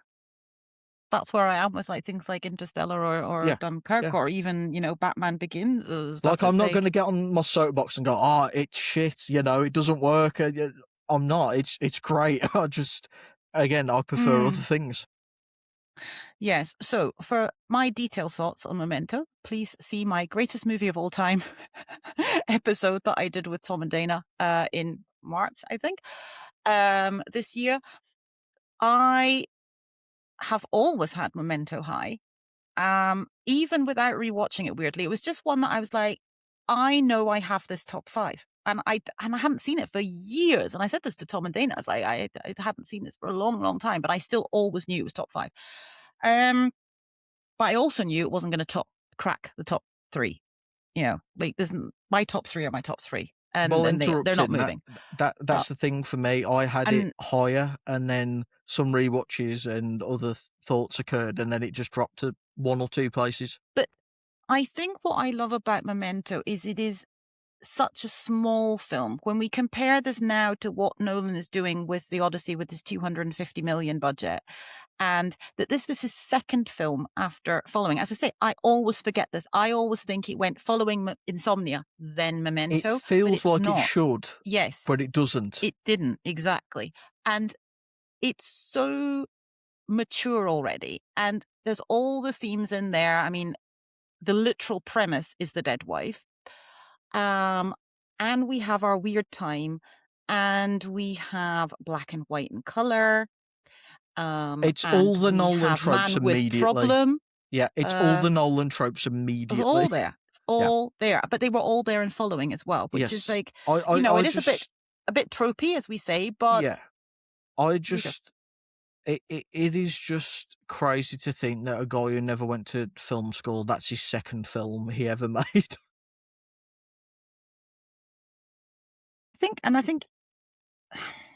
I think you just your brain has to be wired in some way to do this. Like, I think it's just so original, and it's actually incredible if you think about it that this did get recognition in some way from the Academy, even for his second film for somebody that nobody knew. But I think it must have been the festival buzz that it had from Sundance or whatever, wherever it premiered, and it got into like screenplay and editing, which editing is inspired. Yes, Like, yes, and it's absolutely correct because when you watch this, the cuts are insanely good, and they need to be because the whole bloody thing, like, lives or dies yes. by On the the editing editing. being perfect and spot on and at that exact cut at that moment. It I has I to work, and I that's why. just Yeah. really like his blocking as well. Like Mm. it's so simple, but it works. Like other people will try like these technical, like really hard, like blocking styles or cutting styles, and it's like Nolan's just basic to the, just as simple as it can, and it's so effective though. Because the shots that usually end up getting like the shot you see before the cut is usually like whoa. Have you seen the chronological version? No, I No, me haven't. neither. And I don't think I want to. I was saying this to Tom and Dana. I was saying, I think some people might benefit from seeing it if they're really just not, they're lost. They're just lost and they're still Yes, not getting it. yes, I think they might benefit from seeing it once. But I personally think that a lot of the rewatchability would then go out the window because this was one of the things that we were talking about, like with films like Memento or one that we will also come to later on, is the rewatchability if you know the twist. yes, And but I think that if it's done well, it doesn't matter if you know the twist because first of all, you're always discovering new things. Secondly, you appreciate the craft as well.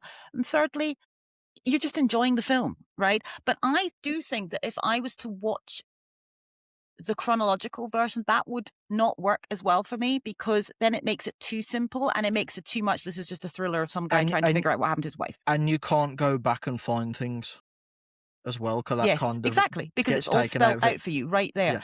Yes. Um, on Memento, just the weird thing is I hadn't seen this for so long, and the one thing I really remembered was that I just was so convinced that Guy Pearce was like Sammy Jenkins, and I'm like, why do I think that? And then I remembered, because it basically sort of implies that he is, if you buy into that theory. And it's just so weird that that was one of the one things that I was so clear about remembering. And then I was watching and why did I think this? Why did I think this? And then there's one moment where it's like, oh, okay, that's why I thought it. But it's just so, like, also these like split second shots as well that they show you, just that quick edit. It's so good and it's so well made. It And is. as much as I love his big stuff, I would love to see him go small again in a way. I would. Like, I know he doesn't have to, and maybe he doesn't even want to, but it'd just be nice to show that he can still do it. And by the way, bring back basically this entire cast to the Nolan universe. Because I think Guy Pearce has also said that he was in talks for. He said he was in talks for another film, and I don't know it for sure, but I think it would make sense potentially to have been Inception. But Yeah, thinking about it, but bring back Guy Pearce to the Nolan universe. I agree. Bring I him back. agree. Yeah. Bring him back. Um, yeah, Memento. So is my number 4. Okay, so we are missing. Just to summarize, we're both missing 2 films. Yeah. Uh, I'm missing one that you already have at 4, and you're missing my number 5. So we know what's coming next, but in what order? So my 4 was Memento, your 4 was Inception. It was. What's your number 3? It is The Dark Knight. So it's The Dark Knight time. Okay. It is The Dark Knight. I mean, this is the benchmark of superhero films as far as I'm concerned. Like, some people might disagree, not that I think many would.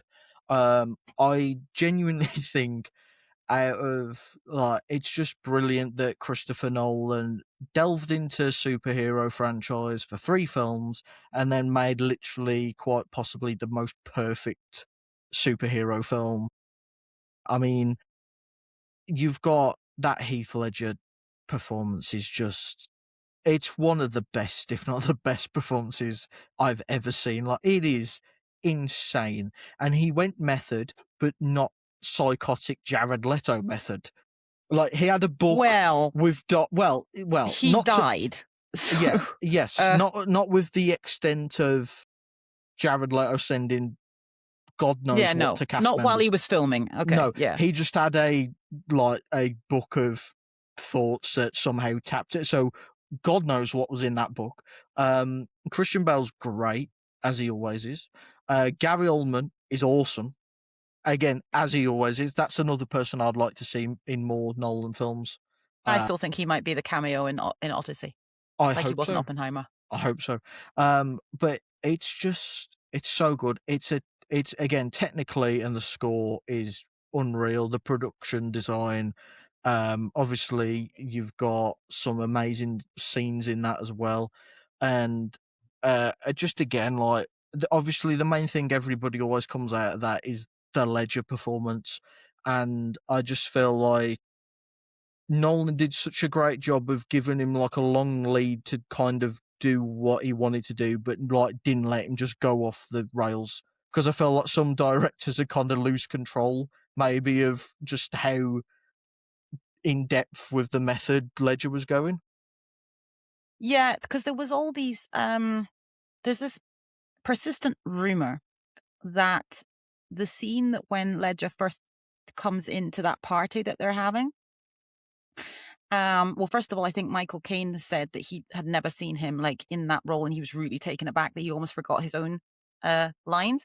And then there's the one scene where he's got Maggie Gyllenhaal and he's like Yes. holding the knife, and then there's moments where she almost like breaks the fourth wall She's and like like looking at looking off camera. camera. Yeah. And people say, "Oh, it's because she was signaling to Nolan to make Ledger stop." And I'm like, I don't know about that. And I also, maybe it was just to show her complete like terror. Also, I was saying on another podcast like the other day, I was saying I actually quite like sometimes when there's that fourth wall break. Like sometimes it works, sometimes. If you can tell it was intended, because it kind of brings you in even more to like the immersive experience of the film. The Dark Knight, I don't even think of as a superhero film. I don't think of any of the Batman films from Nolan as And superhero films. I think that is the key to why it's the best like superhero film, because you just go, no, this is a phenomenal film, and then you're like, oh yeah, it's a franchise, and it's DC, which has been so poor in making films and decisions, but they just let Nolan go do kind of his own vision with it, and it's incredible. This is why I will never ever kind of forgive the fact that Christopher Nolan won't make a James Bond film. And I'll never forgive Amazon for not going, oh yeah, you can do whatever with it, because he was on board until they went, no, we have final say on the cut. Yeah. Well, that's why Yeah. he's done Tenet and stuff like that. That's why, like, on a little tangent, that's why I'm gutted for Denis Villeneuve, because he edits films so well and he doesn't have final say on it. Yeah, I'm not happy about Denis because he's not a direct. I mean, I never really had Denis in the director for hire box, and Yes, I didn't either. Like Nolan, we know he's done it once. well, he's done it and once, but that was right at the beginning. Exactly. Whereas this, like, he's said a lot he'd do a Bond film, and how he handled the franchise with Batman, he elevated that, he elevated DC above Marvel for a bit, which is insane to say, considering where they both are now. But yeah, I just think The Dark Knight is just a perfect superhero film. Yeah, and I think a lot of people with The Dark Knight, they do rest a lot of it on Ledger and his Yes. performance, but they forget about everybody else who's also at the top Michael of the game. Caine is incredible. Morgan Freeman is awesome. Morgan, I when are love they Morgan not, though? Freeman's. Yeah, You see, exactly. you just take some people for granted, I think. Michael as Caine well. is one of those in the Nolan universe because he's always good. He really is. I think, okay, actually, just to go back to your favourite, Interstellar, I think Michael Caine's actually really good in Interstellar because it's the Oh, one time he's so kind good. of playing an antagonist. Yeah. Well, he is. Yeah. Yeah. So I said this. Yeah. I said this to Martin on They Film versus Film. mainly I was like, Michael Caine is actually the bad guy in this. And I'm going to say that also in another film that we haven't spoken about yet, I'm going to say he's also not fully good. I agree with you. I agree with you there. And I think that adds a little bit of interest. On a rewatch, I had the same thought. Right? Yeah. Oh, which one though? No, hang on. Oh, okay. Okay. No, Okay. I mean, I think I know which one. I know which one I mean. I don't know. I know which one I mean. Oh, right. Okay. Fine. We'll get to it. Dark Knight. Yeah. Opening scene. Incredible. What else have I got as notes? I mean, it kind of changed the Oscars. This is what made them expand to more than 5. It was also kind of where you go, oh my god, superhero films can win Oscars or get nominated. Exactly, it paved the way for for Black Panther and all this. And then like Avengers spend however much making these incredible films, and they don't get anything. Yeah, so there is still some snobbery. But yeah, like Robert Downey Jr. as Iron Man in Avengers Endgame is arguably the only time that an MCU film could have produced a nominee for Best Actor. And they just went, no. No, you're as somebody right. who has not seen a single one, not a single He's like second. really, really good. Like I'm sure he is. Yeah, he is. Yeah. Again, but yeah, as you were saying with The Dark Knight. Yeah, but this is the thing. I don't like superhero films. As a rule. But I love Batman. I said this right at the top. It's the one superhero I'm always in for. It doesn't really matter who's doing it. I've seen them all. And but everything else, Superman, Spider-Man, as much as I adore Andrew Garfield and Tom Holland and everything, I have not watched a single Spider-Man. It is really funny that how bad DC are with other films and properties that they own. Batman's the only thing that's consistently good. Yeah.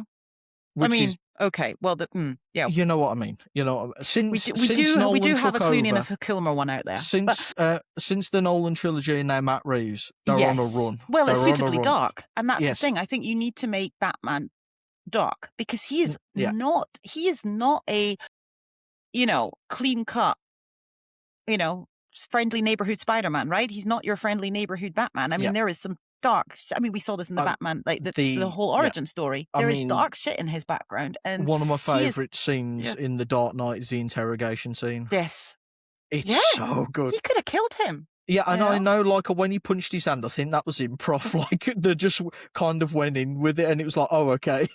Well, that was yeah, a lot of that was improvised, wasn't it, And between the two and of them? and and Mm. when Ledger sat in the jail cell and starts clapping, that was Yeah, that improvised, was and improvised. that is spine chilling because it's such a wide, obnoxious clap as well, Yeah. and it's just brilliant Oh, because you so good. he, Do you again, mm, do you think The Dark and Knight also the hospital would scene. Oh, that's so funny because that didn't go off properly. The bomb didn't go off properly like it was Yes, supposed to, so he was like, and when he's "What's just going on?" And then banging it, and suddenly then it he goes, did, "Oh God," yeah, and he's like, "Oh," yeah, and then runs away. I love that. Do you and think, that though, made it even better. that but do you think that if he hadn't died, he would have swept like he did? Yes, Do I you do think the because film would have been a 1 billion box office if he hadn't died? yes, Yeah, yeah. Okay. mainly because superhero film Batman, Christopher Nolan. There was a lot of moving pieces there where you're like, okay, we all need to go to the cinema to see this, and then the beauty of word of mouth. Where people are going, have you seen the Dark Knight? Have you seen Heath Yeah, Ledger's I performance? think it benefited from the hype of him dying, Yes, which sounds awful, yes. No, awful, it is true. That but massively impacted everything.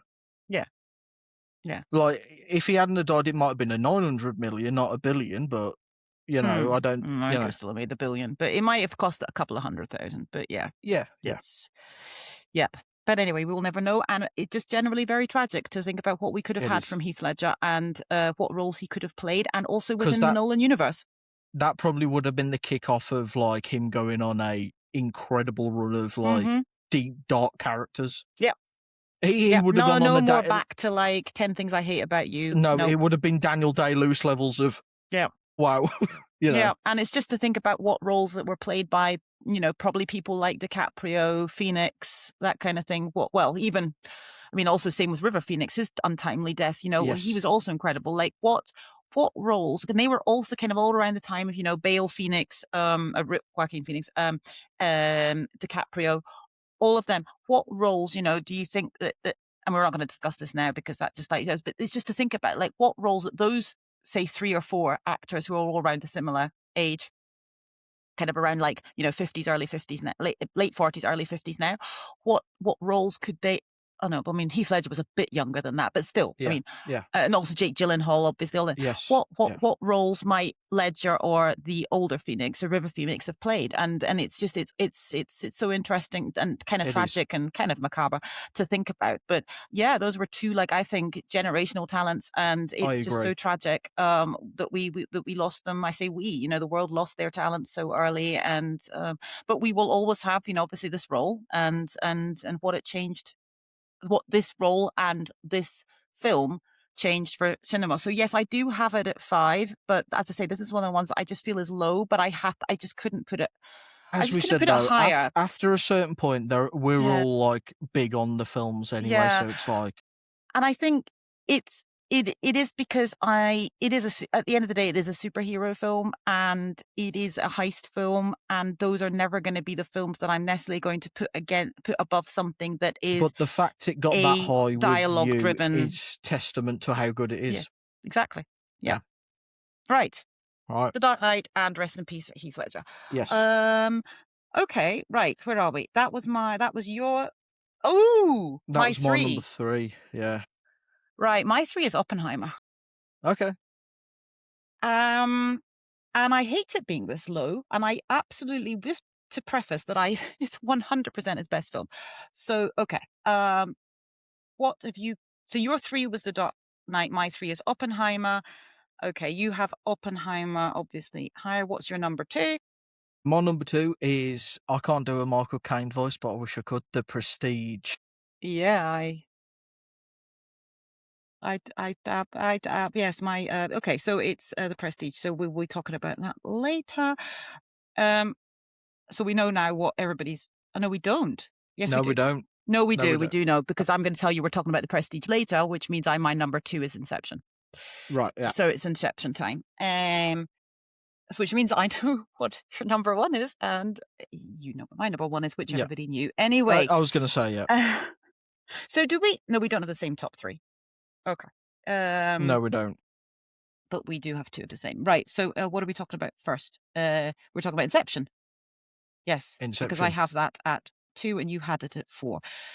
Uh, why do you hate Inception, Morgan? I don't. Again, in all fairness, I had it 3, and then I just moved Dark Knight one place above it. That's what happened. Again, another film I didn't get the chance to go around rewatch. If I did, it probably does move up to 3. The first and only time I've ever seen this film was for its 10th anniversary in the cinema, and it was bloody awesome. It was so good.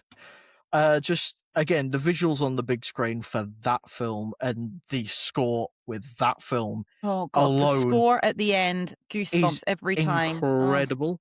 I do, and I will get this, and I will give a shout out to my best friend who got me this. He found it in a charity shop for a couple quid.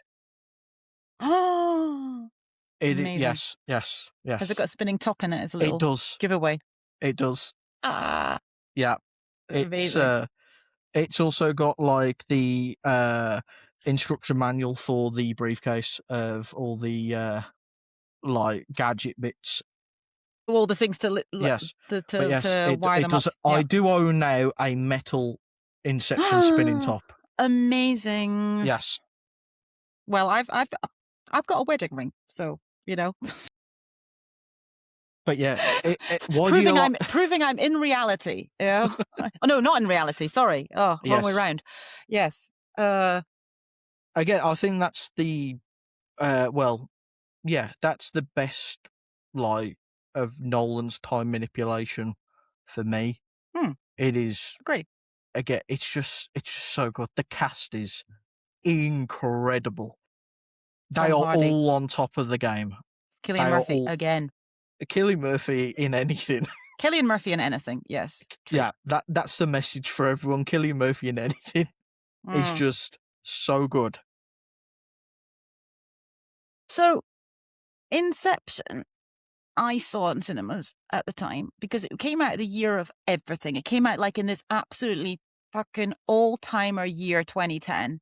And you've got Social Network, you've got Inception, you've got Black Swan, you've got The Fighter. Sorry, apologies for The Fighter. I don't really like David O. Russell as a rule, but I love The Fighter. Don't care.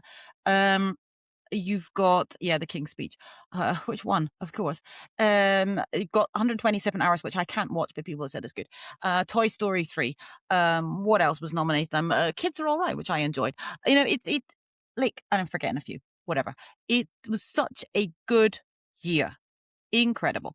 And this is where Nolan still didn't get into director. And then if you look at the ones that did get director, you're like, what are we doing? Why is he not in there? I still don't get it. Like, you don't have to love Inception, but come on. Like, I mean, I know I'm an apologist and I know I'm a fanboy girl, whatever, for Nolan, but I mean, just objectively speaking, well, what are we doing? Like, what? I don't understand. Like, you're literally giving it, you know, like does he win cinematography? Whatever. Like, I don't know. Does he win? I don't know. I don't know if they win cinematography. There's so many nominations and you don't put him into director. Like, what is going on? Yeah, I genuinely don't understand. He's blooming turning Paris up on its end. It's, but it shouldn't work, but it does. And you have to have that coordination throughout and kind of keep some kind of track on what's going on. And yeah, there's lots of exposition, which, by the way, has nothing to do with the direction. So you can take issues with the screenplay if you don't like the exposition. But, you know, they kind of have so they have the Elliot Page character, Ariadne, there because and it makes sense because then they are the audience surrogate. So yes, so I know that's the exposition, but you literally, unlike in Interstellar, where you have scientists explaining science. So see, I am going to go down the Interstellar screenplay here. You have scientists explaining scientific terms to other scientists. This is clearly for the audience benefit. This is not realistic screenplay. Inception, you have Cobb explaining to Ariadne, and he is training them. I'm just going to refer to Ariadne as them, although it is a female character in the thing because we are being respectful of Elliot Page.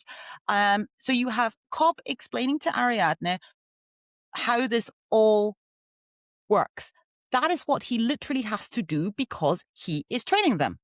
So, like, what I know it is quite heavy-handed, but if you think about it, it needs to be there because they don't know anything about this. They have been picked out by Michael Caine as the architect that could work for Cobb's plan, and they need to explain to them.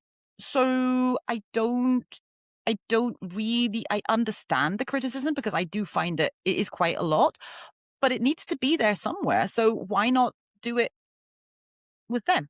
I mean, it's Yeah. logical. So it's not like Cobb is sitting there explaining to Arthur how it works because Arthur knows. Cobb is explaining to his new architect how this all works, and then also needs to explain to his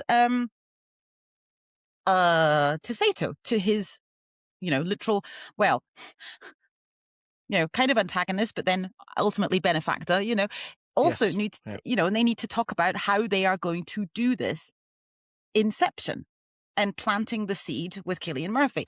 Like it, They. it's over It's. it's a lot, but it's not unrealistic. Yeah. I mean, this. I don't think this is like a hot take. This is the best end to a Nolan film. That's It is oh phenomenal. Just what I like as well, it's not like a gradual fade to black. It's just bam, cut, and then credits. And you're yeah. I like, remember oh seeing that in the my cinema and God. everybody going, "What the what?" Well, as I say, I watched it on an And then it anniversary comes directed by Nolan. rewatch. Yeah. Everybody had the same reaction. Like me and my friend just looked at each other and went, whoa. Yeah. And like the hallway sequence, And which all done should practically. I was going to say, which should have been CGI'd, but Nolan went, no, I'm going to do a Stanley Kubrick, build a spinning room, Of course and I then am. we're just gonna fight. And it's like, okay, Joseph Gordon-Levitt Off just, you go, mate. yeah, Have fun. Try just not to get having, car sick. yeah. I wonder how much fun that was versus also you'd feel just motion sick. Well, I was going to say, if you have motion sickness, you're not going to have fun doing that. If You you've know? got motion sickness, I'm going, can you write me out of this, Chris, please? Like, I mean, It's like with the Odyssey. Like if you're on those boats and you actually get seasick, you're going to be like, what? yeah, Like I saw an interview yesterday with Zendaya where she said she mucked up her first ever line on a Nolan film and she felt terrible, but it wasn't because she forgot the line. It's because her jaw was frozen because she was in Iceland and she's wearing her like floaty goddess gowns and she couldn't speak. She was like, yeah. This is where it sounds fun being in a Nolan film, but yeah. practically you're like, oh God. But then you hear that you're like actually on sea. But they've all said that Christopher Nolan does not do anything that doesn't expect anything from his actors that he wouldn't do himself. So like he went, because of course he loves Cillian Murphy, he went and he sat on the boat in Dunkirk to make sure that it, and he's a bigger man than Cillian Murphy. yes, To make sure most people are, to make sure that it would be fine. And I don't know if you saw also a recent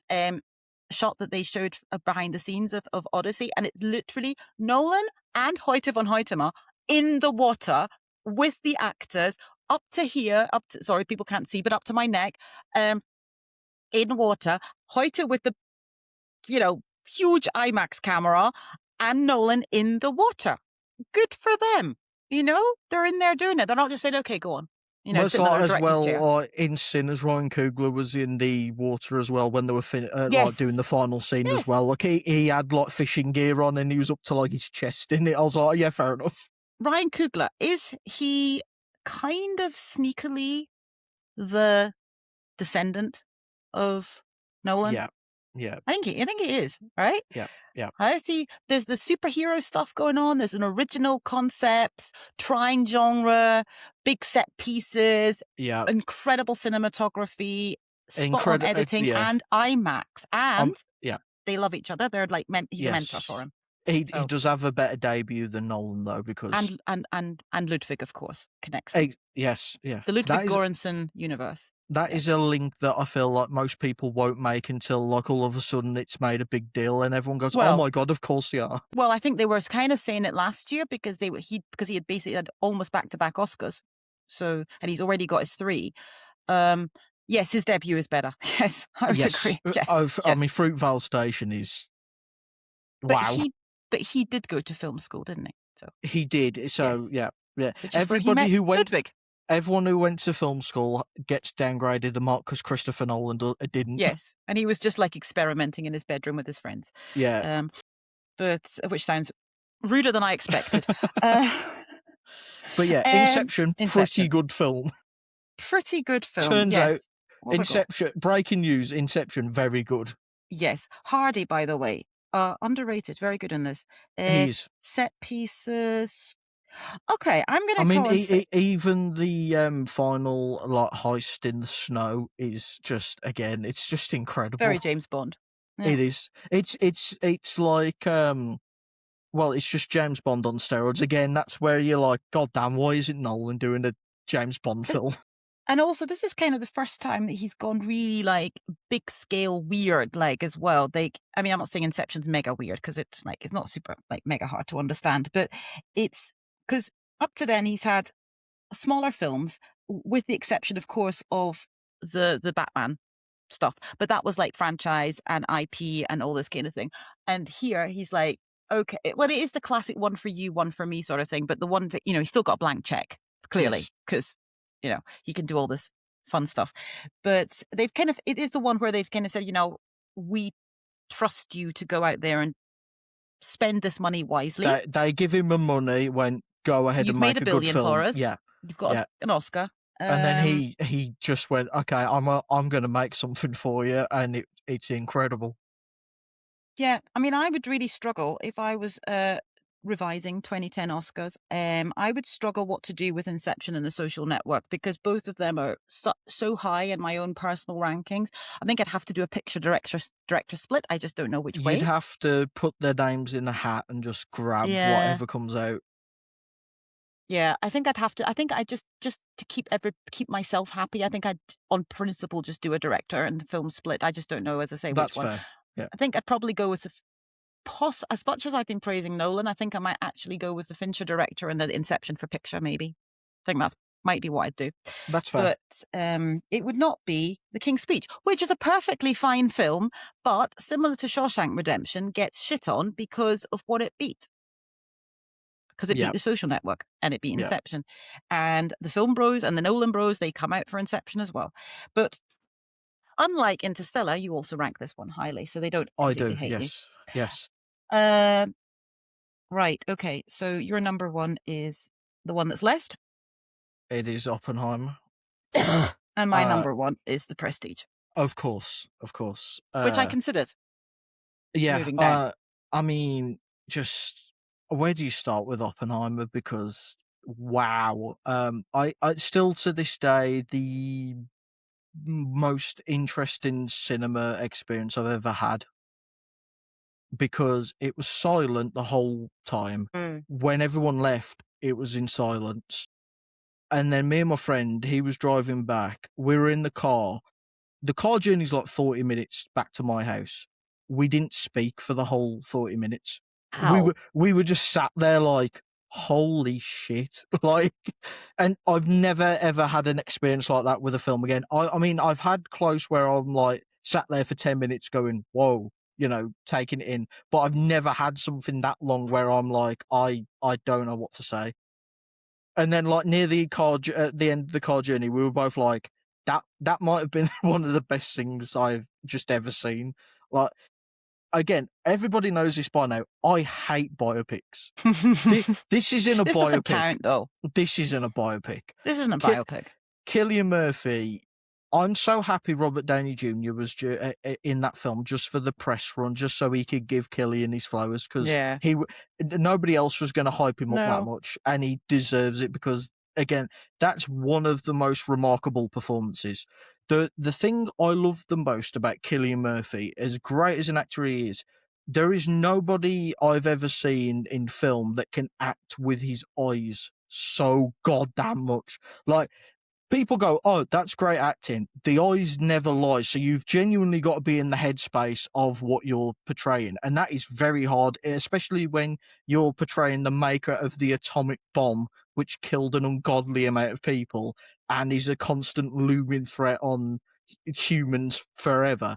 And Mhm, he genuinely looks like when he's staring into the pond and he's seeing the future with all the nukes going off and the mm, explosions and he genuinely looks like he's made an atomic bomb, and the weight of the emotion in his eyes is mm. just like unlike something I've ever seen ever. Yeah, or the the gymnasium Yes. scene. And again, And I remember Nolan, seeing that. I remember when I was watching it, and obviously we were spellbound as well by the whole thing. But when we came out of the cinema, my brother and me, we watched it together, and we both singled out the gymnasium scene. I said, that was incredible." Like, just how he was reacting and the sound and then the sudden cutting out of the sound in the moment. And the same with the atomic bomb, like when they do the Trinity test, like using silence. it's And they do, by the way, he does the same in incredible. Interstellar. I know you were shitting on Interstellar, but he does the same in Yeah. Interstellar, where he uses silence as almost louder than an actual bomb or something. Or I then just love it's, with that though, the silence makes sense because then when the shockwave hits, that's when all hmm the noise hits you, and then and the you're noise like, comes "Oh back. Yeah. my god!" hmm Yeah, it's just, I I the more I think about it, and like the one time I revisited, even at home, I was like, "What? This is genuinely one of the just best things I've ever masterpiece, seen." absolute It's masterpiece. Yeah. it's perfect. It is I perfect.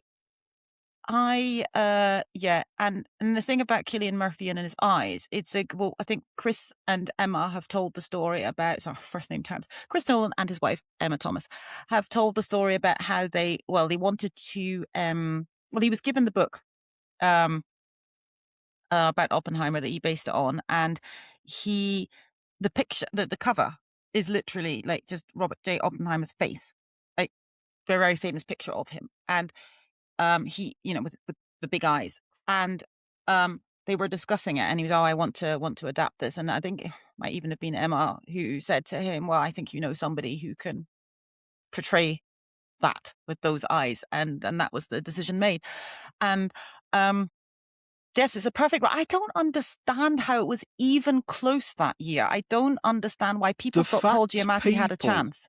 The fact Like, people were having conversation, even like as they were stupid as it doubting was, it. there was genuinely a lot of people that were like, "Oh, Barbie might win Best Picture" and stuff, and it was like, right, have we not No, no, seen come this? on. That was people who see 2 films a year, sorry. Yeah, Like, I know, but like there was conversations where I was like, there shouldn't be no, this was never conversations really here. close. It was like the same with One Battle last year. I mean, I know all the Sinners people came up and they thought it had a chance, but I mean, I just said all the way through, people are overthinking this. And it is, I understand, it is very hard when you're like sort of a fan of the film, a massive fan of the film that you want to win and it's the front runner. You're always trying to maybe trying to find loopholes. You're trying to say, "Oh, but what if? What if?" Like, I mean, look at Amy Adams in Arrival. We know what can happen. We know it can go wrong. Yeah, uh, and like, but I mean, this was kind of. I I I think it all I just all do. came together correctly. But the fact that people were thinking that Paul Giamatti had a chance, and he is so He's in good any in other the year, he holdovers. probably wins. Let's be real. Any He other year, really is amazing. he But probably wins in another yeah, year, but yeah, he's Cillian great. Murphy was. But you cannot have and I know that, and because I know we were talking about like Damon maybe having a chance or maybe not, and I personally have his chances lower than you do, I think, for a nomination. But this is different. This is a biopic about this person, and he is title role. They love biopics. He is literally in pretty much every scene, and he's carrying the film. And I think with Damon, I think with the Odyssey is It's going to be it's changing a it's lot. it's a showcase for the visual effects and It's an the ensemble role in this main. Yeah, ensemble, yeah. and also we don't even. I know people think it's going to that Damon is the lead, and I'm sure he is because it's the Odyssey and he's Odysseus. But there's a sneaky part of me from based on some things I've been hearing recently is that I do wonder if it's not a co-lead with Holland, but Yeah, we don't know that. I mean, yeah. because there is a bit about it. I think I read something that say, oh, a lot of it deals with when he actually comes home, and of course that's where Holland is. So I don't know. I mean, I'm sure Damon is the lead, and I'm sure whatever happens, they will push Holland in supporting Yeah. because I you know. also love with Oppenheimer as But well the use of black and white again. yes, And perfect, like and Memento. Robert Downey Jr. genuinely took me like a minute to go, "Oh my god, that's him," because he doesn't look like Robert Downey Jr. And No, but he doesn't. the He is fact it was in still, black and white as well, I think played a yeah. part. The problem, and I They think are this is what, yeah, he does have the some makeup on. Like, they've got yes, some prosthetics going on it's the somewhere. hair mainly. Yes. But the thing about Robert Downey Jr. is that, and where was I saying this? Is that I wasn't saying about him, I was saying about other people. It's, and it's not his fault, but a lot of the time you just see Robert Downey Jr. because he's so famous.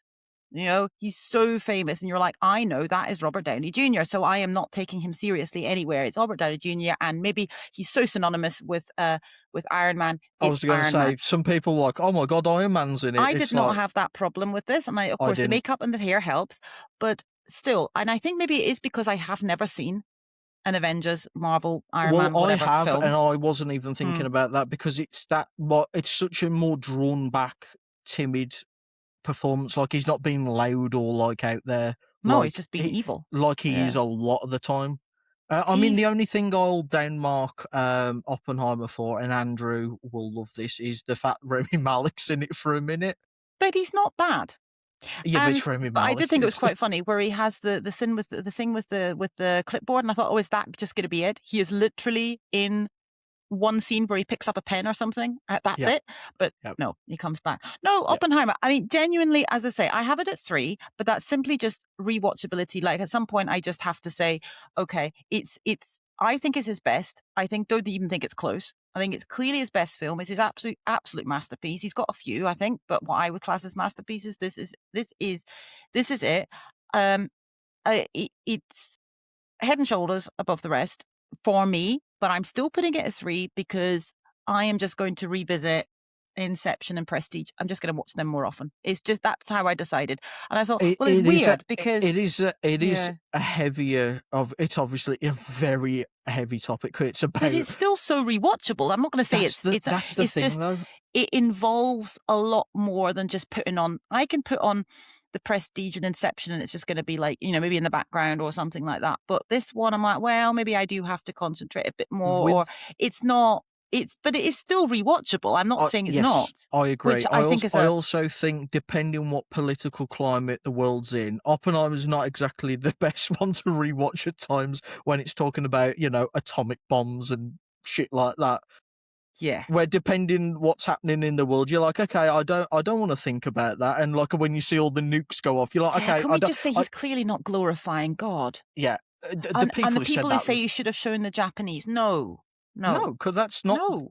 It's about Oppenheimer. It's not about Yes. World War II ending. There's Like, plenty of films like that. Good God. yeah, You yeah. know? Not. It's about the man and like his kind of self Yeah, it's about a destruction man of with what he problems, did. Yeah, it's about ultimately. a man with a lot of heavy bloody Man with problems. issues. Yeah. Man with a lot of issues.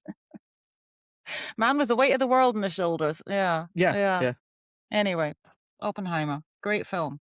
yeah. And now we get to talk about like my 1B to Yeah, and my Oppenheimer one. 1A. Yeah. If I could have had two ones, these are the Are two. you watching closely? I rewatched it. It's so good. There's It's so good. I think every time I go back to, I'm like, this is such a simple film in a way. Like, it's not on the scale of Interstellar. It's not on the scale of Dunkirk. It's not on the scale of Inception. Not even It's on the just, scale of Batman in terms of no. like what. Well, yeah, he made it in between two Batman And films I'm as like, well, why is it which is just so good? insane. Yeah, And it's the screenplay because this is the other one I did with Martin at Film versus Film, and I brought The Prestige and he brought Interstellar, and we were discussing the rewatchability, and I am discussing this later in the year with Tom and Dana at The Greatest Movie of All Time. We're doing The Prestige, and I know that Tom, I think, has said he's got like issues because he doesn't think it's rewatchable once you know the twist, and I completely disagree. And I I will be do. explaining why. Because every time you go back, you discover something new and you discover something you missed. And quite frankly, who cares if you know the twist? It's still a really good film and it's really well acted, and the screenplay is so tight, and there's no extra fat, there's nothing. And you're in and out. It is over 2 hours, but it's not overly over 2 hours, and it's I think it's 2:10, and it just flies by, and it's I forget so much of this film. Even having watched it recently, I still forget bits, and I forget when it starts. I always think it starts with the dead wife, basically. It's what I think, but it doesn't. That doesn't happen until like 10 minutes in, and it starts with the top hats and the little bird with the girl, and they literally tell you what's going to happen in the film, and every time you feel like a complete idiot. I've watched this film so many times, and I still rewatched it for a film versus film with Martin, and I literally saw something that I had never noticed before. And I'm like, oh my God, I'm a complete idiot. But I don't feel like an idiot, but I did feel like an idiot. But that's the whole beauty of it. And that is why it's rewatchable.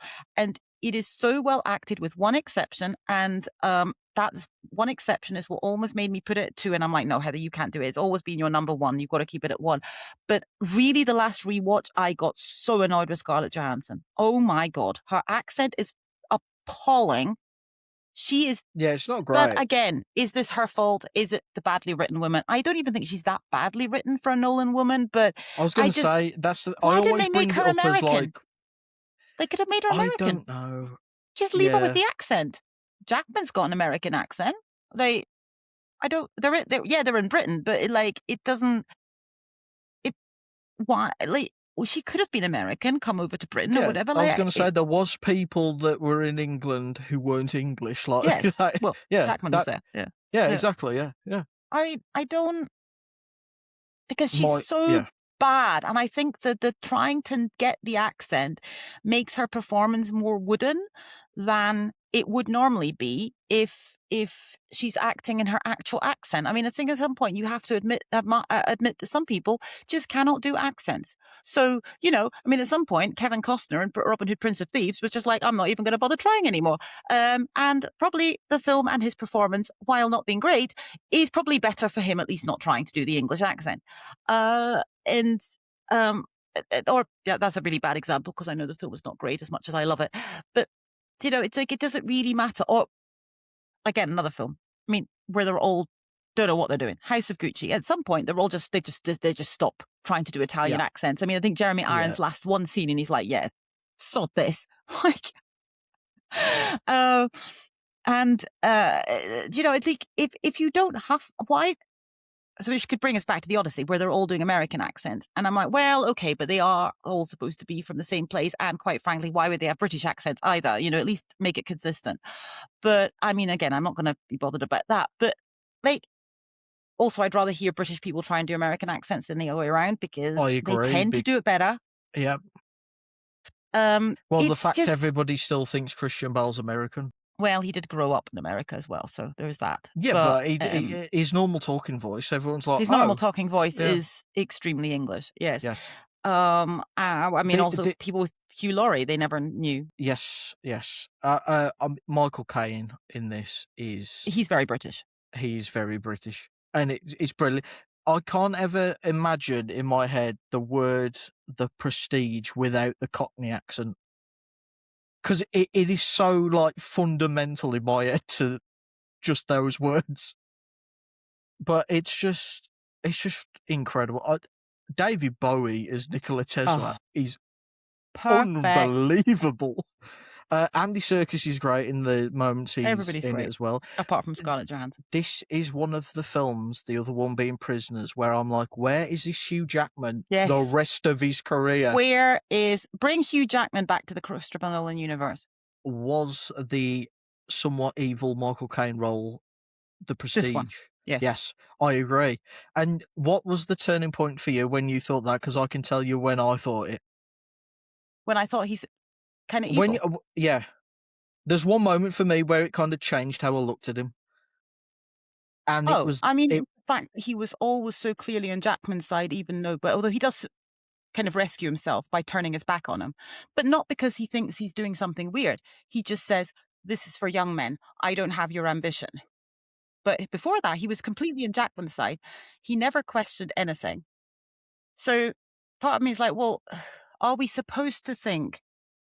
Well, you are. At the beginning, you are kind of supposed to think that Jackman is the good one, although they're both awful men. Yes. Um, but at the end of it, you're more on Bale's side, Yeah. Yeah, as is Michael Caine, but he's got kind the of more against his will. sympathetic view. Yeah. The moment for me where I was like, okay, Michael Caine's kind of just going with whatever side benefits him as well, Well, that is too. Mm. at the end when Christian Bale's walking into where Jackman is in the cross and he just nods at him because he knows what he's gonna do and he doesn't even think of stopping him. Oh, right. Yeah. Like he's fully aware with what that intention is, and he just Yeah. Yeah. nods Yeah. at Yeah. him as he walks by because it's like, well, it benefits me because Jackman's now kind of not Well, help. He's left me in the dust, you know. exactly. Michael Caine just wants to keep working.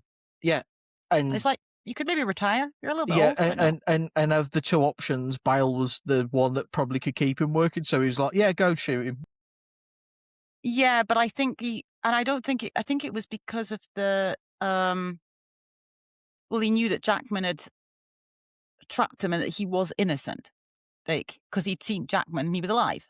So it's like, wait, there was no murder. So yeah. Which one of them, well, I discussed it with Martin as well, but like, to me, it's always the clone that survives. Yeah, And so the original Jackman died ages ago, right? Because the current Jackman goes into machine, he boom, just yeah, and the new one appears up in the rafters somewhere, and the original one is the one that goes through the trapdoor. To me, it's obviously the clone every time that survives. yeah, No? yeah. People that seem to be questioned, but they're like, "Oh, Well, which Jackman that would survives?" only make sense because it's not like he's duplicating himself there and then transporting himself, and you know what I mean? Like it would be the original version still in the same place, Yes, because the which original in version goes into machine and then yeah, drops through the trapdoor yes, yeah. after, like, the It's whoop, not like flash, flash, the flash, and the other guy duplicate. appears somewhere Yeah, else. it's not like the copy paste and then move. Like no, Exactly. yeah, Yeah, yeah, yeah, yeah. yeah, I mean, to me, I don't even think that's questionable, but yeah, okay. yeah. Apparently it is. It's just such a good film. It's such a good film. It is such a good film, and I think on Film versus Film, I had this generally. So this is the funny thing because we were doing Interstellar and Prestige, and you couldn't have, in my opinion, two screenplays that make such a big difference in the score because I think we were, if I remember correctly, we were fairly even on both other aspects that Martin does, which is like direction, which includes the entire production. So the direction always includes things like cinematography and production design and all this kind of stuff. It gets lumped into direction, and then screenplay, and then acting. And I think the acting was fairly similar. And then the direction, I think I even had Interstellar higher for everything, just because it is a bit more ambitious in terms of like effects and things. And then screenplay was the big difference because to me, the whole reason that The Prestige works and is so rewatchable no matter if you know the twist is because of the screenplay and all the little Easter eggs and clues that are there, and they're not even hidden. They're And again, right there. that's again, it's always a running thing with Nolan with like time manipulation or It's all whatever. there. People, like critics, point to the final act when it goes into like the duplication stuff as when they get unravelled by the film. No, this Which, one is perfect. yeah, that was always the goal though. Where you kind of like, I mean, this is a testament to the kind of litmus test of this film. Is my mom's like aware of how good Nolan is as a director, but not her kind thing. And I think that it's the only Nolan film she sat down and watched with me because I was like, give this a chance, was The Prestige, and she loves it. She thought it was incredible. And that's obviously with the twist and the duplicate, and she followed it and she really enjoyed it. Yes, it's not. Yeah, it's not. It's And not. that's somebody who's not into films like this at all. Yeah, But which she is was like, why I "That's think great." some people maybe have it lower because they're like, "Oh, it's not as clever as other ones." But I'm like, well, Yeah, on the yeah, other hand, you don't want to make something so inaccessible. And also, why does everything have to be so complicated that not everybody can follow it? I agree. Because it still gives What everybody, even if, the feeling that they followed it and they got the twist, or then they want to go and rewatch it again to see it and see what they missed. And as opposed to something like, I mean, say what you like about Tenet. I know you said that you got it and everything, but there's a lot of That's people who way more didn't. confusing. That's way more confusing. Yeah, you've got to be paying attention. Whereas this, Yes, yes, okay, you have to be watching closely, but oh, not that thank you, Michael closely. Caine.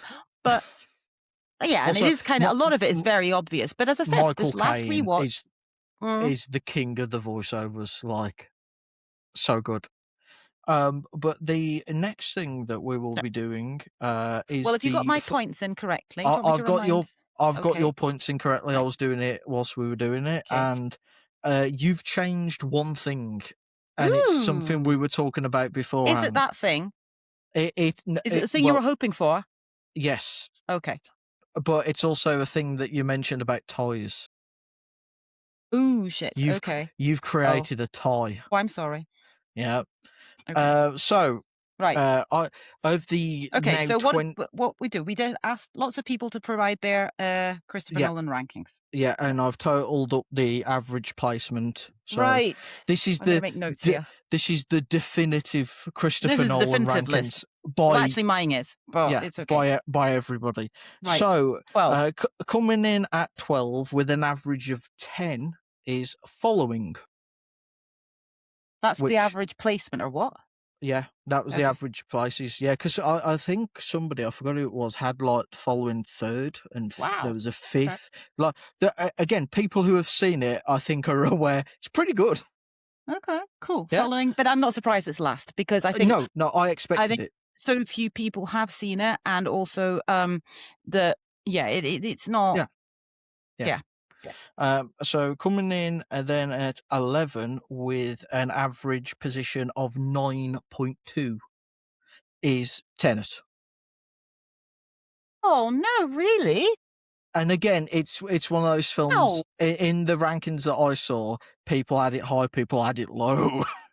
Like, there was a couple 12s, and I was like, "Oh, wow." And then there was a couple that were in the top 5. I was like, Okay." I still thought it had been revisited by more people than this, like, Yeah, and not revisited, but like reassessed. yeah. Okay, And fine. I mean, I'm not going to argue because I also and had it at 10, so and heartbreakingly, in at 10 with an average of it's insomnia. 9.1 is Insomnia. Yeah, of course. Like, so that's my Yes. bottom three. So I am in tune with the people. Yes, yeah. Then up next is with an 8.9, so again, barely Mm. beating out the other two, is The Dark Knight Rises. See, Yeah. I'm so in tune. This is why Heather's on this podcast. Then we get a jump from 8.9 to 6.48. Well, just called it 6.4. It is Dunkirk. This is where I originally had Dunkirk, right? I think around 8 or 9. And I think it's because people just haven't gone back to it. Yeah, probably, yeah. Yeah. Then, I'm not surprised. Okay. with an average of 5.89 Mm. is Memento. What? Oh Yeah. my God. People are This is stupid. this is Sorry. why I No, they're not. this is why I didn't want to tell you any of the rankings, because, stuff like that. Okay. All right. Okay, fine. That's where you had Memento at 7. But I mean, maybe it's just a sign that everything from I'd say 8 is so freaking good. And I think, hmm, because talking to Tom and Dana when I was in the greatest movie, like Dana didn't really like it. But he wanted to go and revisit it. He only watched it once and he got really frustrated with it. And I said, Dana, now you've understood, like, you know what it does. Yeah, Please go and watch it again. And yeah, if you think it might help you, maybe watch the chronological version. Like, because I think now you know what it's doing, I think you can appreciate it more. Whereas if you just have one watch of Memento, I understand people being really frustrated by it and thinking, oh, what is he doing? This is just trying too hard to be clever. yes, yes. But Okay. yeah, Wow. then up next with an average of 5.75, Mm. we have Interstellar. Yeah. Fair. There. which Fair. which I was happy because I was like, it's going to be 1 or 2 or 3, but no, Okay. yeah. Yeah. Then up next with 5.37, we have The Prestige. So I knew this was going to happen, and it's fine. But I'm That so shocked that one particular film hasn't come up yet. But okay. Yeah, right. So now we're at the tie that Heather caused, and I'm happy she caused it. So So is it The Prestige and something else, or is it 4 and 3? it's 4 and 3. So we've got So an this must be average Batman Begins. of 4 apiece. It is Batman Yeah. Begins and it is Oppenheimer. Oh, come on. On Th- default, we need to put Oppenheimer higher. this is why before we started recording, I was like, Heather, please save us. Hang on. No, no, no, no, no. I mean, I get it because Oppenheimer is very, very long, and if you don't connect, I get it. But Batman Begins, baby. why is Batman Begins so high? I mean, as we said, it Wow. is like the perfect origin story of a But it superhero is, film. yeah. And if you're really bought into all the Batman films and that's your thing, then Yeah, I get it. I mean, if you're going to yeah, say, well, his Batman trilogy, or at least two of them, the Batman not quite trilogy. I mean, fair enough. I mean, it is really good. The yeah. Batman Begins, and I said this is one So I didn't revisit, and I do wonder if I would have put it higher. But on the other hand, I had to put everything above it. Wow, well, I am yeah. really We'll Oppenheimer. have I to understand because we'll have to figure Oppenheimer. out whether we're gonna do it on average position on like what How got the many? most first I think places or Oppenheimer's got more number ones or number twos though than Batman Begins. I think Batman Begins is a classic. Everybody who it gets Batman that Begins high is because just it's constantly up there. constantly. Yeah. Yeah. It's more consistent probably So it's in okay, so it's positioning. more consistent than Oppenheimer, And but also given that, and if the uh, people who voted here vote, Batman Begins probably gonna beat Oppenheimer. And yeah, it that's the feels thing. If we horrible were to put it saying. to a vote and say which one, yeah, Yeah, for the people watching and listening, we'll work out what we're gonna do with we'll that. work it out. Yes, Yeah. So, I because either we could go for like consistency, as you say, yeah, but then Oppenheimer's going to have more number one placements or something than Batman Begins for sure. In fact, I don't even think if Batman Begins has got any number ones. so coming in now at number 2 with an average of 3.5, it is Inception. Yeah, yeah, yeah. Well, this is obvious. Yeah, And then yeah, number of course. 1 with a ridiculous 3.1 is The Dark Knight, Yeah, fair enough. I mean, that's which not was surprising.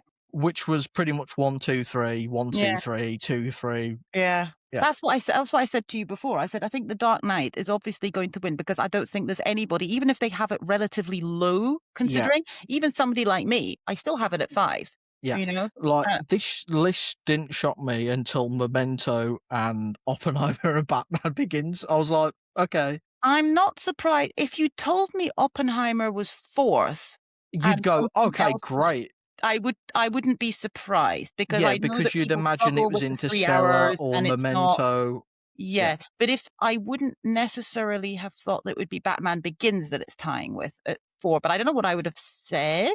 I Hang on, know. let me think. I probably It said feel Interstellar.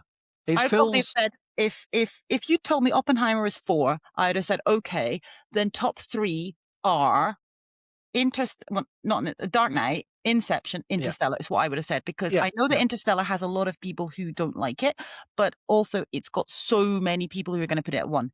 So, that is the fact that it's tying with That's Batman Begins, I know. So not that that anything is wrong with Batman Begins, I it's know. great, but It it's feels very weird. surprising that it's not Interstellar. Yeah. So, yeah, that is our definitive, Okay, uh listing. fine, I mean, fine, fine. now when we opened the voting, there was a section where people could put their comments or hot takes or Mm. anything like that. Right, So what we got? we'll run through them as quickly as we can, but with us, probably not going to be quick. No, no, fair. So, Mhm. ironically, up first, we do have Tom Duncan, who decided to Keats Tenner. chip in. And he said, Oppenheimer is a master achievement, not much hot take there. Tenant is the only one that actively angers me because I still Yes, feel I know he betrayed by hates it, that. even with subtitles. It makes zero sense. Yeah, Which I mean, if you don't like the sound mixing, you just that's going to be your opinion, which is fair yeah, enough. Yeah. fair enough. Next up, we have Andrew Corns from the Revisionist Almanac, who has chipped in with a pretty good one, I feel. So he said, I think Oppenheimer is the most mature, complete work of any of his Yeah, films and deserved an fair. Oscar for Best Picture. The Academy got it right. My hot take is I think Christopher Nolan is makes incredibly good looking films, but most of his work can be emotionally frosty, and his writing often fails the female character. It's possible he's slightly overrated based on how others view him as a directorial genius compared to Stanley Kubrick, Steven Spielberg, etc. Yeah, I respect his opinion. I do. Yep. He's entitled to his opinion. Uh, Um, yeah. okay. So being a cold heart bitch as I am, I don't need emotion too much. So that's my excuse. I don't there's films where I know I'm being manipulated and it pisses me off, and then there's films where I'm Yeah. being manipulated and I don't care. And Yeah. then see, I do like a nice cold thriller. Like, I mean, okay, yes, okay. My favorite film is The Shawshank Redemption, which is incredibly like full of hope and friendship and all this kind of stuff. But then I have Zodiac, and then I have The Prestige. So, so just so people understand how much I love The Prestige, is in my top 4 films of all time. So then I have Fargo, where I do love the wholesome couple, but like all of, apart with the exception of Shawshank, Pretty none of dark. my films are extremely, you Hopeful. know, wholesome and Yep. hopeful, and Yep. so I don't need that, and I love the fact that Andrew does like that. That's lovely. Yes. Yes. This does not bother me, but I know what he means, and I know it's Yeah. a Yeah. criticism. I personally don't care because I don't need that in my films. Yeah. I agree. I And agree. sometimes I think Kubrick is extremely cold. Sorry, I don't know how you can say Kubrick is more emotional. I think there's a lot of his films that are really cold. And secondly, but maybe he didn't mean Kubrick with cold. Maybe he was talking about directorial like I think in achievement or comparison, genius or something or yeah, vision. yeah, But Spielberg, sometimes it's just too much uh, I agree. He does emotion. try. Sometimes he does go overboard with it. Yeah. Yeah, So I think everybody is different, and I have issues with a lot of like say PTA films for various reasons or um whatever. I mean, I think either it's just yeah, nature of it's being just a you either connect with somebody or you don't, you and do. you everybody's Yeah, different, and that's the beauty of art, that everybody reacts to things differently. So, yep, totally understand these takes and yeah. respectfully disagree.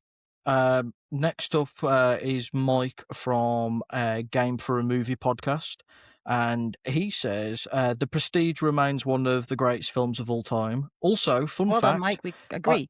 yeah. Also, fun fact, I worked on props for the bank heist in The Dark Knight, Mike, which is wow, awesome.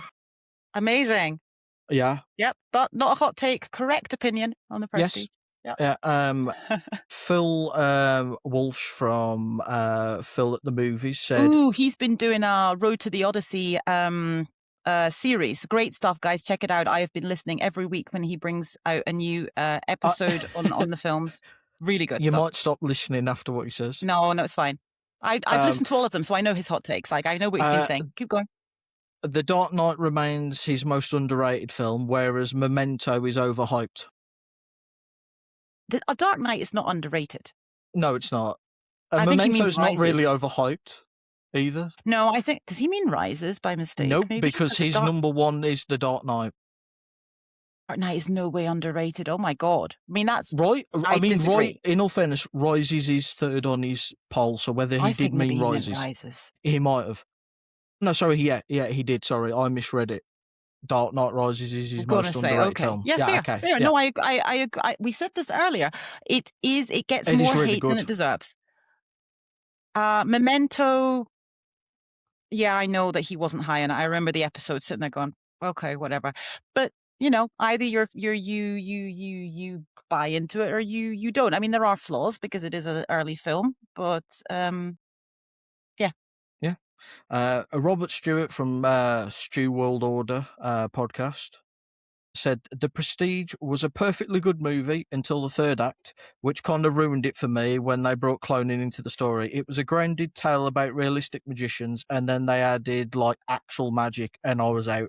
Mm.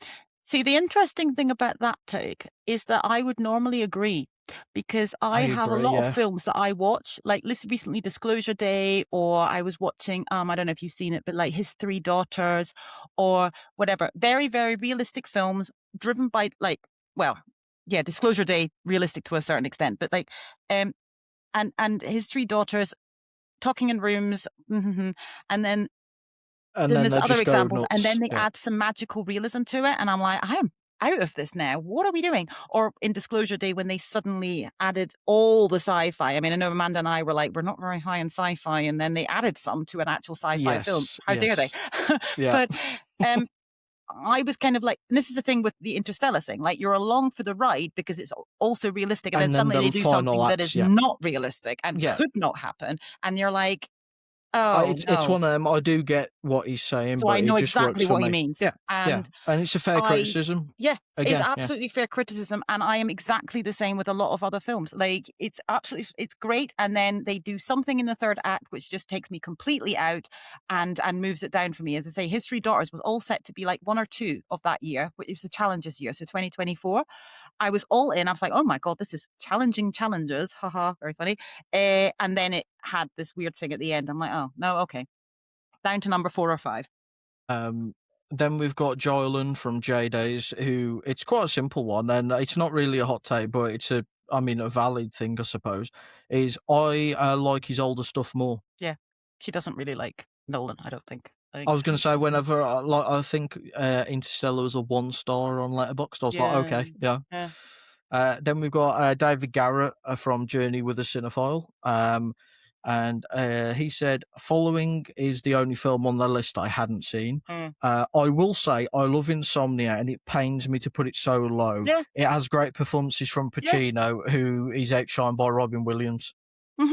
What Uh, yeah, cosign. yeah, Cosign. I said I this. agree. Yeah. Yeah, I yeah. agree. It's what we said, yeah, yeah.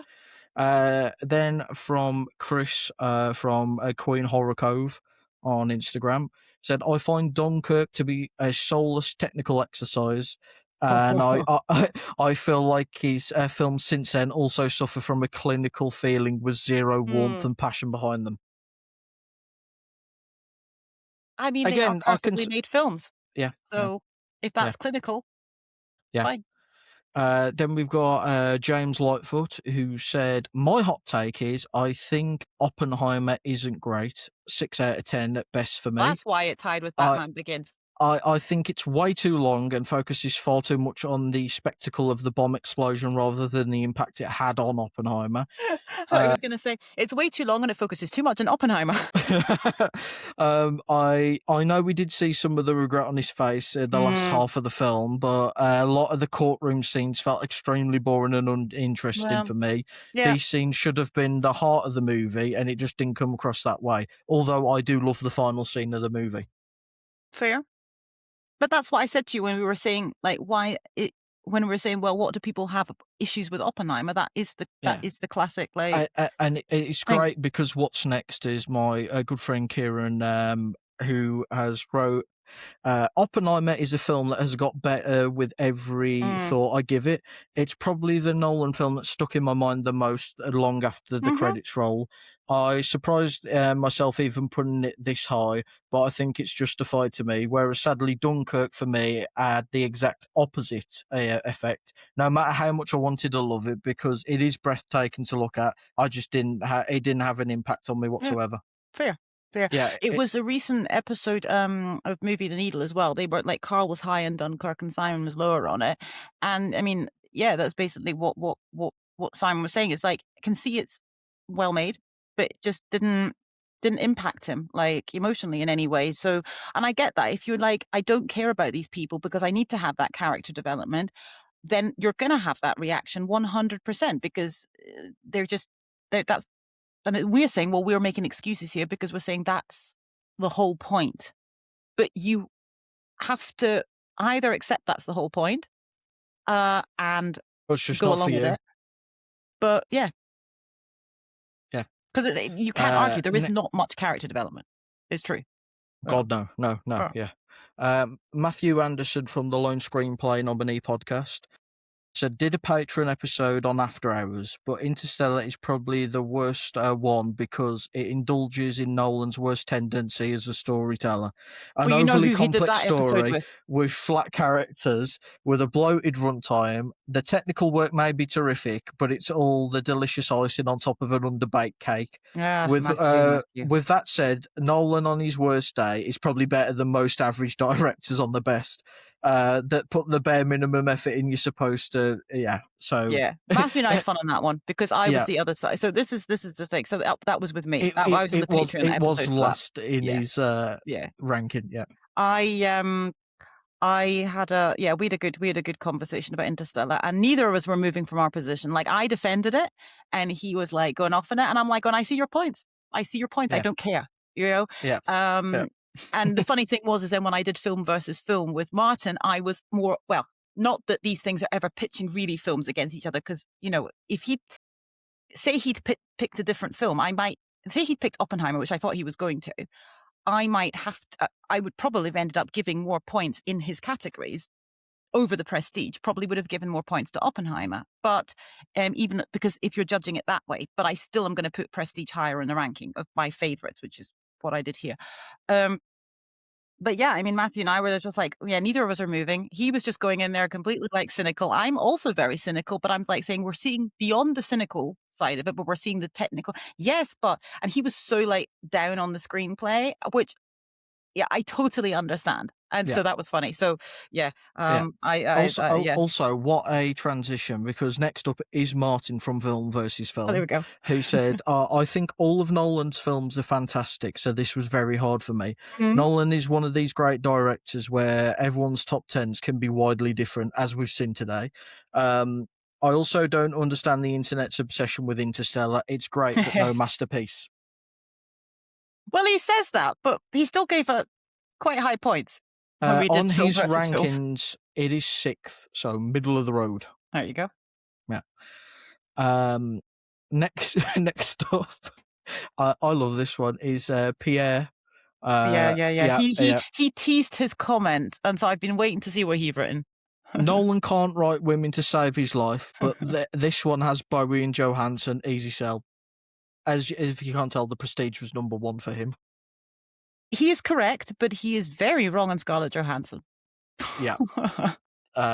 Next up is Although I Kimmel. don't know if he was, I don't know if his reasons for saying that, I don't think he was actually saying that Scarlett Johansson was a good example of a woman being well written. I think it was more because we're giving bonus points because we Yeah. fancy her. You know? Yeah. Next up is Kimberly from Forever Fangirls Review, who said The Prestige was one of the first Nolan films I'd seen. It was a brilliant introduction.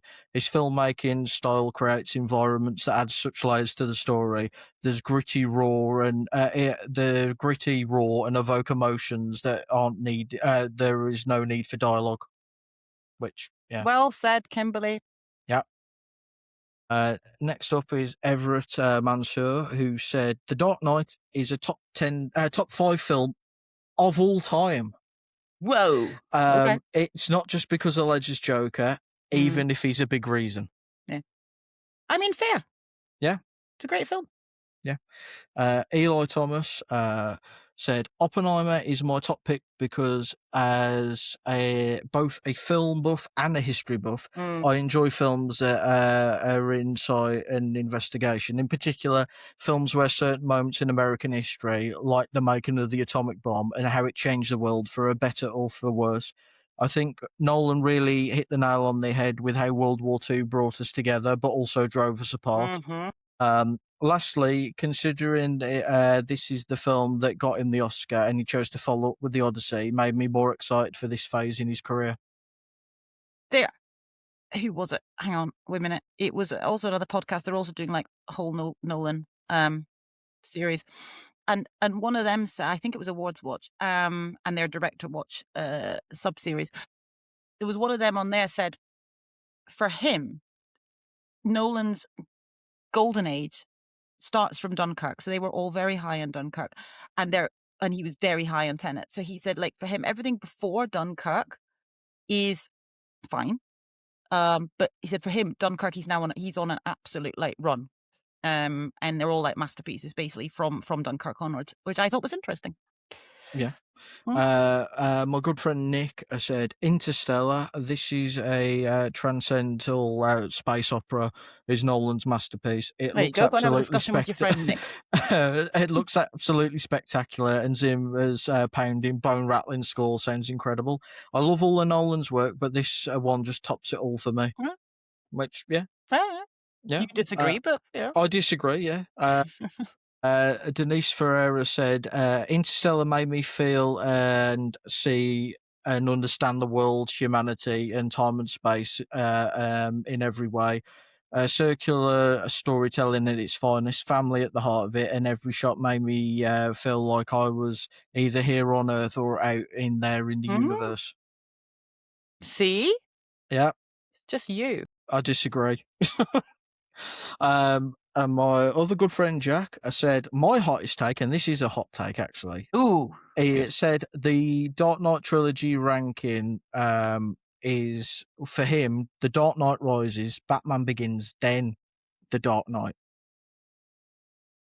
And again, I can testify that Jack is not like a film bro where he's like doing stuff to be edgy. That's genuinely his ranking. Fair, Yeah, fine. Yeah, yeah. good for him. Cole from Movie The Needle Oh God, here we go. said, top pick Dunkirk. Yes, he was The very most high on it. the most Yeah. immersive Nolan for me, a fabulous example of how low dialogue storytelling, the deliberate decision to have low character development work so well in bordering telling not just the event but the bravery and cowardness, not a war film, a survival film. Good point. Bottom Yes, yes. bottom pick following. Honestly, it's remarkable how relatively full formed it is, but not quite there. Suffers from some really ropey acting, Yeah, yeah, which that's what I said. yeah. Yeah. And then my hot take, There we go. probably my Batman ranking. I love them all, but I suspect that not many will agree with my order. I'm completely open to the idea that The Dark Knight is the quote unquote best movie of the three, but I often think we get mixed up and a little about the ideas of best and favourite. Mm. Um, Talking about how impressive The Dark Knight is, well, and how well structured film it is for me, at least. And then, yeah, was just on about his ranking. So his ranking of the Batman trilogy is The Batman Begins, Dark Knight Rises, then The Dark Knight. So So again, this that's is how two. Batman Begins gets to number 3 or 4. Yeah. Yes, yes, it Mhm. is. And then finally, my other good friend, the other person who is also called Jack, said Inception is Nolan's masterpiece and ranking number one. It's a fully formed, immaculate piece of filmmaking, firing on all cylinders. His best work / magnum opus. The production and sound design, the incredible practical effects combined with minimal special effects, the engrossing story, the writing, the acting, the musical score all work for me better than the rest of his work. Fair. It's the one I've watched the most, and I Mhm. saw it in theaters 8 times when it was Good released. God. Wow. Uh, I Jack is a can big re- fan. I can replay the Mm. entire movie in my head from beginning to end. That's how much I love it. But can he It's dream one. it? That is a good point. It's one of those movies that just clicks with you without faults. My favourite Nolan with Memento fairly close behind in Mhm. second. Some drawing comparisons to Paprika if you look at them side by side. That's the anime I believe that it was semi inspired Okay. by. Yeah. Mhm. Um, Following I place at the bottom, though I do score it a 4 out of 5, simply because it's his first film and his process and style is not fully fleshed out yet. It's the work of a student, very good work, Mhm. but the rest of his filmography is a better, higher quality in grade. The Yeah, ending, though, that's a very wow, good point. Yeah. unforgettable if you remember and know it. And then his Nolan hot take, finally, is he will go down as the greatest filmmaker of the 21st century. His pioneering work and use of IMAX technology has inspired other great filmmakers to go for large-scale productions and greater visual quality. Take Del Toro, PTA, Spielberg, Coogler, Denis Villeneuve. His 27-year body of work speaks for itself, and he's not finished yet. His movies go beyond the medium of art. They are events. Nolan isn't a name, it's a brand. That's what we said. What's what I said. I'm not going to disagree with that. A lot of people are going to disagree with that. I'm not disagreeing with that. You will have no disagreement from me there. Or maybe And I think we said it. You know, he's like a franchise in himself. Um, People are going to disagree with that, but 100%, yeah. I'm not. Yeah. So exactly what we were saying. Like he's pushing the envelope every time, and the appreciation that he himself has for what he's trying to do. And I think that's true of any like great filmmaker. Like even I can respect so many filmmakers, even if I don't love all their films. Like even a Paul Thomas Anderson, where it's very hit or miss with me. I'm still going to appreciate a lot of what he's doing and everything. And with Nolan, I think even if you don't love the films or you think whatever you think about his, writing of women or I don't know, being cold, etc. You can't, and it's not even necessarily him, but he's the one who has the vision and gets these people to work with him. So you can still completely sit there and go, well, what Hoyt von Hoytema or Wally Pfister before him or Hans Zimmer or Ludwig Göransson or Jennifer Lame or whatever, they're still like the best of the best, and what they're doing is great. And if I think I mean that's taking things to a different level than what we do in analyzing the films. And yeah, you're going to have people, if they don't go and they don't care and they just want to enjoy the film, then yeah, they're maybe not looking for He, those he's not details. But he's not a popcorn director. I don't I mean, well, he kind of is as well. But that's fine. That's fine. I Yeah, just but love the fact that they're going for to be them, successful as yeah, well. yes, yes, yeah, But it also opens them up for a lot of criticism. See the Odyssey, and then you start getting the tiresome dialogue, and then it's just like, oh, shut up, and all the discourse and stuff. Which is that is the fate of being popular and it being is. a blockbuster director.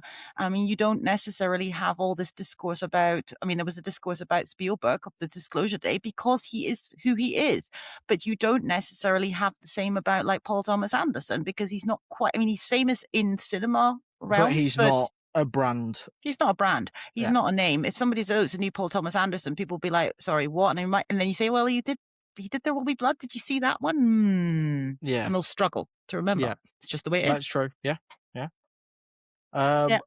But So I yeah, agree with that. That's a very good yeah. take. I think Yeah, it's also the perfect take to end on as well, where he said it's a brand because pretty he good at is. his job, Yeah, Mr. Nolan. Sorry, Sir he is. Nolan. Mm, Yes, yes. yeah. But yeah, before we end on this, Heather, tell us what you have coming out, and by the time this is out, So has this is come coming out. up, coming out 14th of July. And so I think out by then, we've mentioned it a few times actually throughout. It was just recently on Film versus Film with Martin. We were talking about Interstellar and The Prestige. I think this comes out before that, so I can name those films. We were both on, weren't we? This Yeah, separately, Movie the Needle, yes. Mashflix and Chill. You had a Nolan film in there. I had Tenet. Yes. Um, we could still plug our Spielberg draft that we did with Amanda. Um, and then I just recorded recently with something completely different, Horror Hour with the Hannahs. We did a neon film bracket, which involved lots of new watches for me. It was great. Like all of this, I did minimal prep for, just like rewatched a few things. For the Hannahs, I was pretty much watching everything new. So Well, a Neon do a lot of interesting horror, so lot of horror, a lot of horror. yeah. And that's coming out the end of the month, and then there's a little collaboration with Movies and Us also on the Odyssey, which I think they're also releasing the end of the month. So I said to them, I said, "You really?" They want everything in like the 21st or something, and I said, "You expect me to have seen this film in the first 4 days of it coming out?" And I said, "Just kidding. I mean, obviously." So they were like, "Yeah, we kind of thought we were taking a chance, but so." Yeah, so quite a lot going on. We've got a few other things I think like penciled in for later in the year, Morgan. We And a couple more Yeah, drafts. Tom yeah. Cruise has got films, and yes, We'll have a lot more things coming out together. sure we will. Yeah. Always fun. But yeah, I hope you enjoyed our Nolan deep dive in what has been easily the longest video that I have Still done, under and 3 hours. it's still under 3 hours, which is a miracle. We didn't go we did it about surface level, as Nolan writes his woman, we could say. Yes, yes, yes. And on that note, On that note, uh, and make sure if you're watching this on YouTube, you like, comment, share, subscribe, all of that good stuff. And if you're listening on a podcast network of your choice, make sure you rate it and follow and all of that good stuff. And yeah, me and Heather will see you all in the next one.